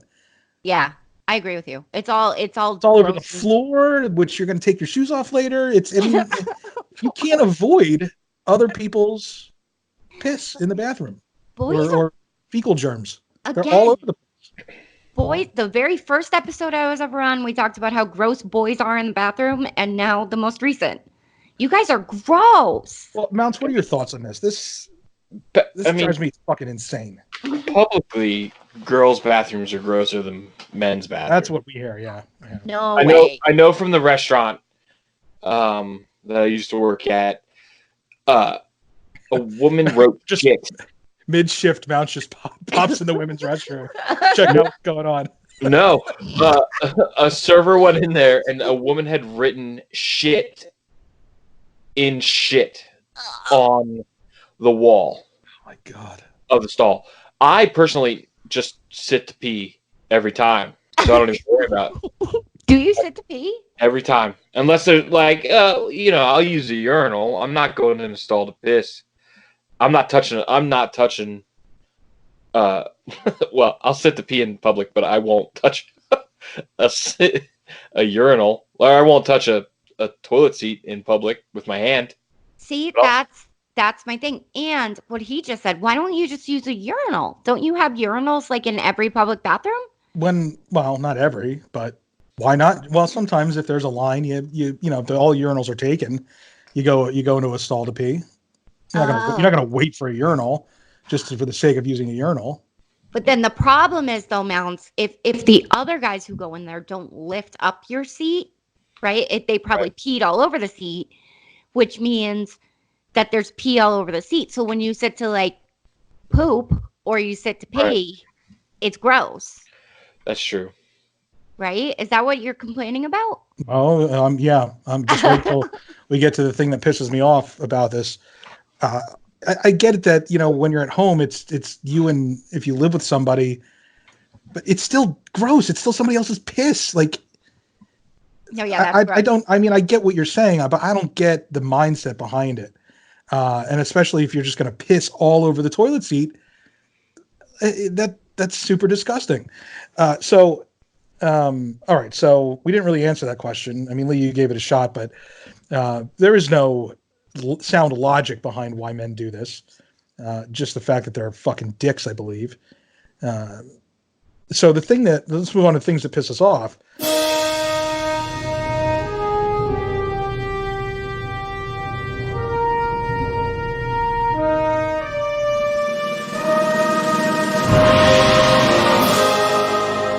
The thing that pisses me off, I'll go first this time, is when I use the public restroom a lot. I poop everywhere I go. I poop like three times a day minimum. Preach. Right. And look, the older you get, the less time you have to prepare. Let's say that. It comes on like a freight train. Like when you got to go, you got to go. Mm-hmm, mm-hmm. So there's times where I'm pulling a hard left into his sheets. And the poop is about to come out of my butt, and it's like it's got its own brain where, it knows that I'm getting close to a toilet seat, and it's in like, it's on the tarmac, getting clearance for takeoff, and there's very little time from pants pull down to sitting down on the seat where most times. And when I run into a stall and I have to clean someone else's piss off the toilet seat, you're touching cloth. It infuriates me. Oh my God. Yeah, see, I get that. That's gross. That's really gross. And we all know the story where I shit in the urinal at the Wawa. But that's such a good story. Yeah. Right, because I mean that's the perfect example. Like it infuriated Joanna because I know you shit in a urinal. But no, I know every. It's going to be very embarrassing for her. In every public location in Berks County, you can't find and the surrounding counties probably. Like if we go out in public, I will shit, guaranteed, in at least one or two bathrooms. Yeah, one or two. Yeah, I could go. Like I'll definitely. If we go to Target, I'm definitely shitting in Target. Like that's without a doubt. Yeah.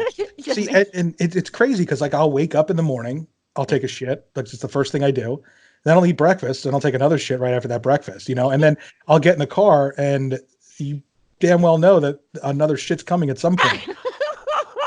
God forbid I have to drink coffee. Have to, yeah. If you have to drink coffee. I drink an extra large coffee a day, and I'm lucky if I get to poop once a day. Yeah, I think women's bodies do the opposite. Yeah, Joanna would go 3 or 4 days without pooping. That's how not I healthy. am. Yeah, that's how I am. I can, but I'll try. Like I'll sit in my bathroom for hours on my phone. You'll try. Like, well, it's been 3 weeks since I pooped. Let me just give it the old college try and see if it comes out today. Sometimes I think if I just sit there, it'll just fall out. But it'll just know to come out. Yeah, but it doesn't work that way. It's very sad. Like.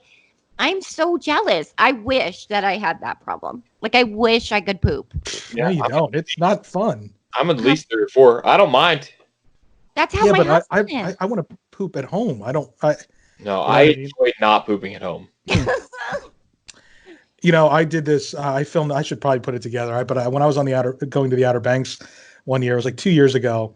I came up with this idea to kind of just like, because I know my body, to just film myself at every single rest stop pooping, because I'll poop like 4 times on the way down there, and it ended up being like a complete, I don't want to say failure, but like I literally I got in my car, I filmed myself and say, one of the most important things about leaving or about going on a 7-hour, 8-hour trip and leaving in the middle of the night is to get a good breakfast so that you have the energy to get through the trip. Right. So I'm like, praising myself for eating this breakfast. And then literally the next shot is me scurrying into the public restroom at a gas station that was 10 minutes away from my house. Right. Oh, man. But I pooped 3 more times on that trip. And the final one was I finally got on the island. And when you first get on, into the Outer Banks, there's like a Walmart, and I was racing to the bathroom, but I had enough time to set up my tripod on my car and get me like literally sprinting to the bathroom. That's hilarious. So literally the whole joke behind the little thing, the documentation of it was that, I ate this breakfast, but I fucking paid for it because I had to poop it out 9 times. I wish I could do that. Why did you not put this out? Why is this not like a YouTube video? Because I really want to know. Well, I didn't I didn't document any of the rest of the trip.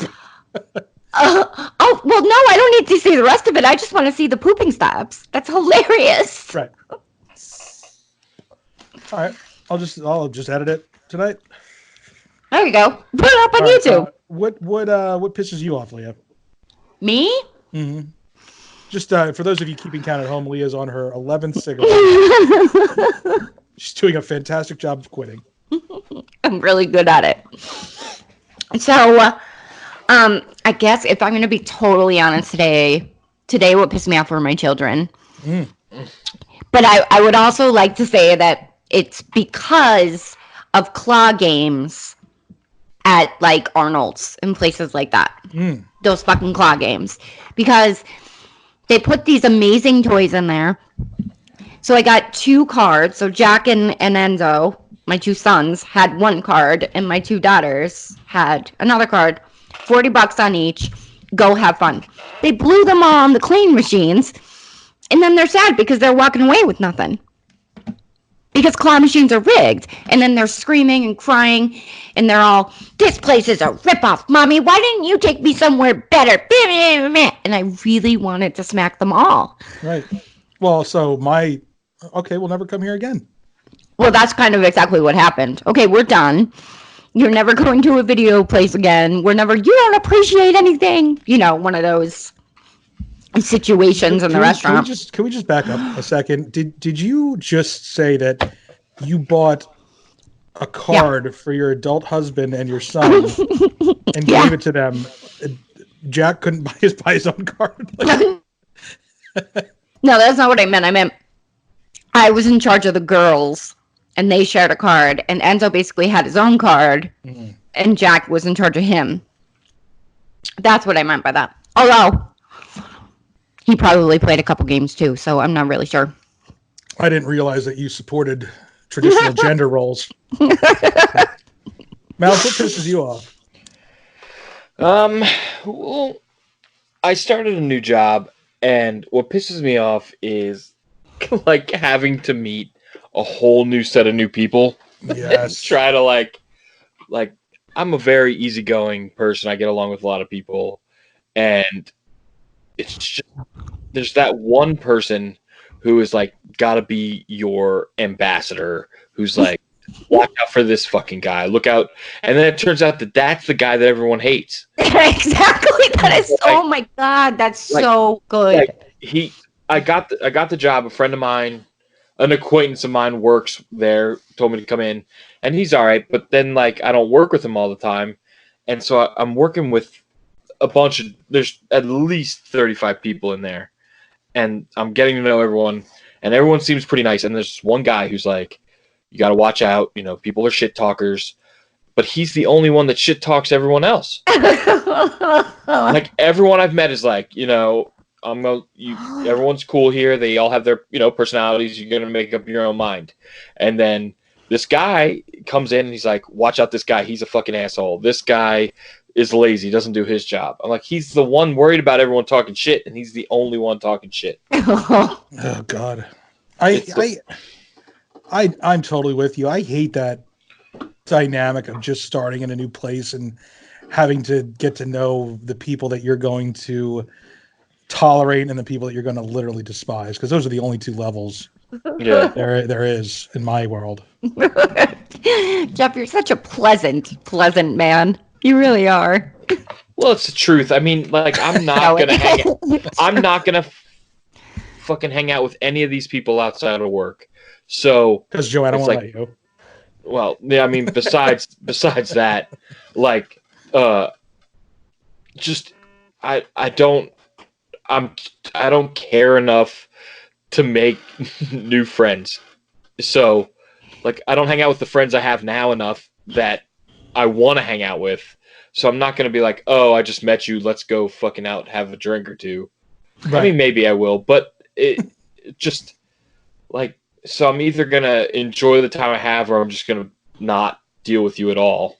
Yeah, I know what you're saying. Like, I know that I don't want to be friends with everybody in a particular group. I just want to interact with people, like I said, that are like-minded, that want to be successful in the same way, and, you know, essentially bounce ideas off of each other that can help us achieve those goals. You know, so like that's the only people I'm interested in interacting with.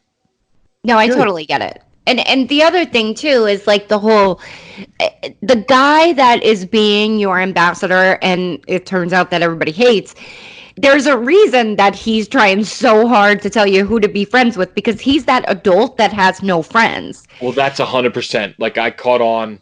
He seems to latch on to every new employee that comes in because he's rubbed everyone else the wrong way. Exactly. Like, oh, this guy doesn't know shit about me. This is gonna be my friend. He's gonna be my mounts. Don't let him play you. This guy Right. sounds like he sucks. He does suck. And like, I'm trying to be nice. I was like, because you can see it too, because there's so many people that it's just like cliques of people that like, and I'm like, I'm gonna be the person that brings them all together because I love everybody, and I can't like this fucking guy. I think I hate this guy, and I haven't met him yet. I hate him. I just want to kick his ass. I don't even know him. Exactly. You would both hate him. I just want to knock him the fuck out for no reason. I just want to punch him in the face. Yeah. So that's normally our final segment, but in honor of the MAM release on Monday, you guys have your own end of show ritual, and it's a very familiar game that is loved by children and adults of all ages. Would you rather? Would you rather? Do you have one? No, I'm going to leave this one to you. This is all you. Okay. All right. So Do you have like a list of them stored away to choose from? Oh, good. Yeah, that's what I'm pulling up, and I think I have the perfect one for you guys. Okay. Are you ready? So this takes place at the end of your show every episode. Every episode. Would you rather? Yeah. And does it get disgusting and raunchy as this game has known to be? The very first one, here's a little tidbit since it's already aired. The very first would you rather was, would you rather have to be, for one night, be the girl in a Tijuana donkey show or drink the urine of your significant other? So that was our first one. So that just gives you an idea. And if you don't know what a Tijuana donkey show is, look it up. You'll find out. What if I'd want to do both? Then you would be Robin.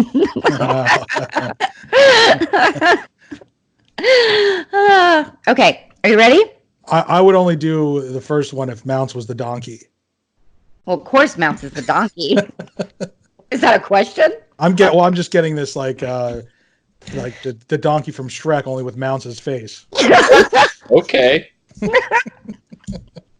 Getting kinky over here.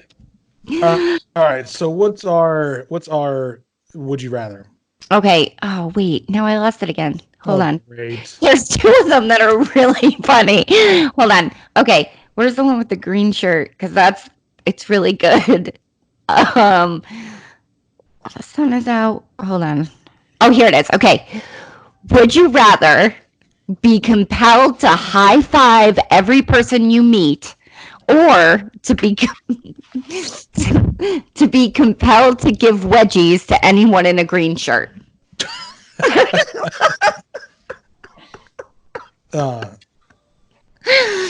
This is guys, this is a hard one for me because I really like when I was a kid, even a young adult, I didn't mind the whole high five thing. Now I just don't really want to touch anybody.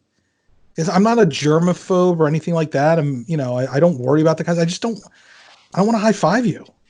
I also don't want to give you a wedgie. Yeah. I don't care what color shirt you're wearing. I don't want to give you a wedgie. You got a big one. The idea of high fiving every single person I see for the rest of my life is horrible. I'm going high five. Yeah. I'm going high five. You want to have to commit to that? You want to have to commit to the green shirt? Well, there's less green shirts than people. Tomorrow at this thing, count the number of green shirts you see tomorrow. Yeah. Right, but I still won't have to. I won't have to give every single person a wedgie or high five them. It's only the green shirt people. What if there's 3 green shirts in like a general area? How am I going to get to wedgie all of them? You're just gonna have to. I'm not gonna have to defy physics and just do it. You don't have to do it at once. What if while I'm giving another wedgie, they scuttle away, and I can't find them? You hunt them do down. I die? Like, what's the rule of this? What's the consequence if I don't? You have to hunt them down. and you can't move on into the third green I'm shirt. trying to find them. I crossed 9 other people with a green shirt. Then you have to give them wedgies on the way. You only have to chase the ones that got away. Sounds like these rules are being made up as we go. Yeah, I get my rules from Dan and Dave from Game of Thrones. I don't like this. I don't like this one at all. Okay, all right. Here, let me get to you know what? Mouse is going high five. All right, wait. Where's the other one? I can't imagine. I would rather die than have to commit to doing that. Let me give you a little anecdote. All right, it convinced me. Sell me on this high five thing. Completely unrelated to high fives, though. Oh, No, day so one. you're not going to sell me on the high five thing. We're literally going to put this to bed and talk about something that has nothing to do with would you rather or high fives. Random person interaction. Day one at the new job. There's a locker room. I'm getting changed, and as I'm getting dressed into my uniform, a guy walks in, a dishwasher, and they're not the smartest trees or smartest, you know what I'm saying? Like there's what phrase are you trying to say? I don't know. But so I'm sitting there. They're not the smartest trees in the the smartest trees in the bushel. They're not the smartest trees in the ocean. So I'm sitting there, What the like, fuck was that? in my underwear, like getting changed, and this guy comes in and he's like, "Hey, you're new," and I'm like, "Yeah." He's like, "God, I hate people like that. I already hate him. Hate him." Well, he goes, "I really want to belly bump someone today." Oh my god! Get the fuck out of here! I belly bumped him. And, yeah, I was like, I don't know if I've ever belly bumped anyone, and he said, "You've never belly bumped anyone?" I'm like, I don't know that I have. So I belly bumped him, and he said that I totally made his day. And that was the first interaction with anyone at my new job. God, I would have broken both of his arms and his legs. And then I'm like, at first I'm like, do you want to go like skin on skin? Ew. This interaction is making me furious. Oh, it's making me so happy. I see him every day, and like I went through orientation, and I was talking to the woman that did my orientation, and I told her, she's like, "Did you belly bump?" I'm like, "Yeah, I belly bumped him." And now he like gives me a big smile and high five every day I see him. See the high five thing. The high five thing would make people's day, but it wouldn't make my day. People would think that I want to talk to them and interact with them. If I gave them the wedgie, they would stay away from me. They would avoid me. It's true. I don't want to commit to either of them. You're very anti. Game's stupid. All right, here. I want to do another one. Yeah, this one's good. Would you rather every shirt you wear be kind of itchy, or only be able to use one-ply toilet paper? One-ply toilet paper. I could not wear an itchy shirt. Mounts is good at this game. The one shirt I hair on wear, your body, like give you a layer where the shirt's not even touching your skin. Yeah, but if it was slightly itchy, I would go fucking insane and just rip it off. But you couldn't. It says, would you rather every shirt you wear to be kind of itchy? No, I'll wipe my ass with my fucking finger before I wear an itchy shirt. One single finger. Just my fucking hand. My fucking listen, folks. My monkey pointer finger scratching the shit out of my asshole before I wear an itchy shirt. Just think about this image of just one single finger sliding across Mounts' shitty asshole. Not a cupped hand or anything. One single finger is going to get the job done. Oh my god! The fucking meat sausage finger. Right. But then you gotta like double D's taped to a bagel. Then you gotta fucking get out to that sink before anyone sees it. Right. I would go. Yeah, I would definitely. This is an easy one. I would go with the single ply toilet paper. You just use a lot more of it. Yeah, I guess that would work. Yeah. Would you rather be able to only use a fork, no spoons, or only use a spoon, no fork? Spoon. Spoon. What about the spork in this? That's not in this world that you've created. Are we to believe that there's not a spork? Because it says like no spoon, so it has to just be a fork. No fork. I think that's including the spork. Wouldn't you agree, Mounts? Yeah, but I mean, I've eaten applesauce and pudding with a fork too. So Yeah, but yeah, I agree with you. Spoon is the way to go because you can still put things like steak on the spoon and eat it. Right. Just eat it with your bare hands. Who cares? But to eat like something like soup, you need a spoon. That's where I was going because your show. I would catapult so much more stuff into my mouth with a spoon too. Like I would just like steak, just like try to fucking flip that up into my mouth. Yeah. I want to do that. Be more fun. All right, so let's end this monstrosity almost 2.5 hours later. I have to cut this down to 40 minutes of content. You could probably stretch it out. There has to be at least 30 minutes of Yeah, but I'm material. going to interview Layla for an hour. Oh So- yeah. Yeah. So if we kept everything, and so we're looking at a 3.5 hour episode. That sounds like we'll have a lot of listeners. Listenable. No one will ever listen to us again. But let's get our plugs in. Now we actually have stuff to plug. Yeah, we do. That's weird. Well, except for Mounts. Not yet. It's coming. So I say. Mounts, what do you got? AJ's YouTube channel? Greek AJ plays. He's losing subscribers, and We've been off for so long. yeah, we need you to get back on there and really send those likes up. Is he actually putting up videos, or is he? Probably not. He's very concerned about the new policy about the The kids. videos. Yeah. Well, he's not monetized, so it doesn't matter. Yeah, well, he's worried if he gets monetized because he makes some very edgy videos, and he's afraid that they'll label it for not kids. So I don't know. Wait a minute. We don't.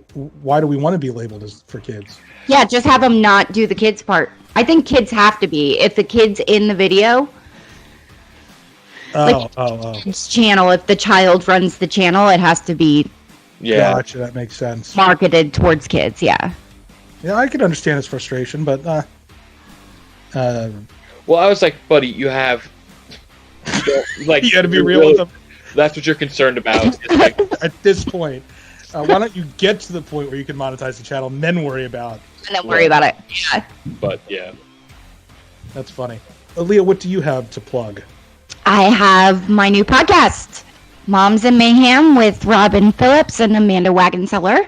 Go to all of our social media is Moms and Mayhem. It is Moms and Mayhem podcast on Facebook and I believe Instagram. Just search that. You'll find us. Like us, subscribe to us, go to our YouTube channel. We did a breakdown of JVC's Instagram rant. Go watch it. It's good. It's very funny, and yeah, Snarky. It's snarky. the other stuff that we're working on, if you haven't already, go over to White Horse Media Group on Facebook. Go to the Ever Evolving Truth on Facebook. Same thing on Instagram. Pookie in Paradise on Instagram. Pookie in Paradise on Twitter. Pookie in Paradise on Facebook. Check out at SoupYear366 on Instagram and see pictures of all my soup. It's funny. I'm not going to invite people to like the page or anything. I'm hashtagging the fuck out of it and seeing if people find me. So we have 8 subscribers already, and a couple likes on the pictures, and they haven't subscribed yet, but they all have like 30 or 40,000 followers on their own because they're all foodies. Like that's one of the things that Instagram loves. They love dogs, they love food, and they love something else. I forget what the other one is, but it's crazy how they find this makeup. Instagram loves makeup. How they find these food pictures so quickly. That's crazy. Yeah. That's going to be huge. I'm hoping. Yeah, I'm going to see what is the power of the hashtag truly. We're going to see it right now. So I'm going to see, if people find it, they find it. If not, I don't really care. Fuck you. If you want to look at pictures of soup, if you care enough about soup, you'll find the page and you'll enjoy the page. And if enough people find it, I will post some videos on there and some lives. But I really don't maintain the Pookie in Paradise Instagram very well. So I can't imagine me committing to doing this. Like I imagine after about 14 straight days of posting a picture of soup that I'm eating that day, You'll be bored. I will be bored and I won't do it anymore. And you'll just have to wait for the documentary, which is well over a year away. Well, isn't that in my job description? Like, aren't I supposed to do that for you? Yeah, but Pookie in you're not doing Paradise. that, yeah. Well, how am I supposed to if you don't tell me like what pictures you want? I could do your soup one for you. I do Instagram for ma'am. I'll post your soup. Yeah, but then I have to send you the picture of the soup every day, and Yeah, you would. just for you to post it, it's probably just as quick for me just to post it. It's probably quicker. It's probably like half. Probably take half the time for me to just do it on my own. Yeah. That's a But great just- way to. That's a great way to end the show. We've figured out that it's more efficient for me to post my own pictures to Instagram instead of sending them to Leah just to have her post them. That's what we learned today. Mounts, any last words on that? No, I'm excited for that soup documentary. Good. Hey, it was great to be back. It was a lot of fun. I enjoy doing this because it's not as toxic or Stressful. as the ever-evolving truth. As much as I enjoy the ever-evolving truth, it can beat you down sometimes. So glad to be back. This will be our one episode. We'll disappear for another 3 months. And try In and 3 get back months? to this, 6 months, 6 month mark. You can have them. I'll have them cross over on ma'am every once in a while. We'll have crossover episodes Right. when you disappear. Yeah. It's hard to manage several shows and also Facebook and social media pages. I can It'd imagine. be different if you were getting paid for it because you could just dedicate the time to it. But we have to all generate income in other ways right now, and trying to fit that in the amount of time that there's in a day is difficult, very difficult. Yeah, it is. And especially when Mounts is just working on poetry all day long. We haven't even heard from him. Well, I did write one haiku, which I don't have in front of me, or I would read it to you because it was gold. But yeah, give me about a month and it'll be up there. So. Oh, hey, PI people, who go to our page, although nobody ever does, but if you hear this and you have an opinion, do you guys want to hear me and Mounts talk about Rick and Morty? Yeah, we do need to get that going. We should do that. We're going to react to it. So I'm going to just sit you down one day and we're going to do all 8 episodes, just boom, in a row. Right. And honestly, now that I have this new schedule and I have like a week and a half of training yet. And then I should have a set schedule. So, but they're like training me everywhere. So I've been all over Except the the place. desserts. Schedule wise. Yeah, I won't. They specifically said you will not touch the desserts for fear of sickening or poisoning the patients and the staff. Poor Mounts. Let Mounts Am bake. I right? That's what they said to you, right? Yeah, no. Yeah, without so many words. They're like, my title is cook/baker, and they crossed out the baker and said never in a million years will you cook. The never baker. Yeah. You have to wear a separate uniform, a different color from everybody else, so that they know that in the dessert area they are to immediately call the police and escort you out. As a matter of fact, we made meatloaf in the mixer in the bake room, and I had to stand outside. Like, they wouldn't even let me in there to make meatloaf. So. Poor On Mounts. that note, we are going to say goodbye for now. Hope you enjoyed Layla's interview. Go over to her YouTube channel and subscribe if you haven't already. Give her a shout out. She is going to be a star someday, and we're going to ride on those coattails because we'll say we're the ones that believed in you since day one.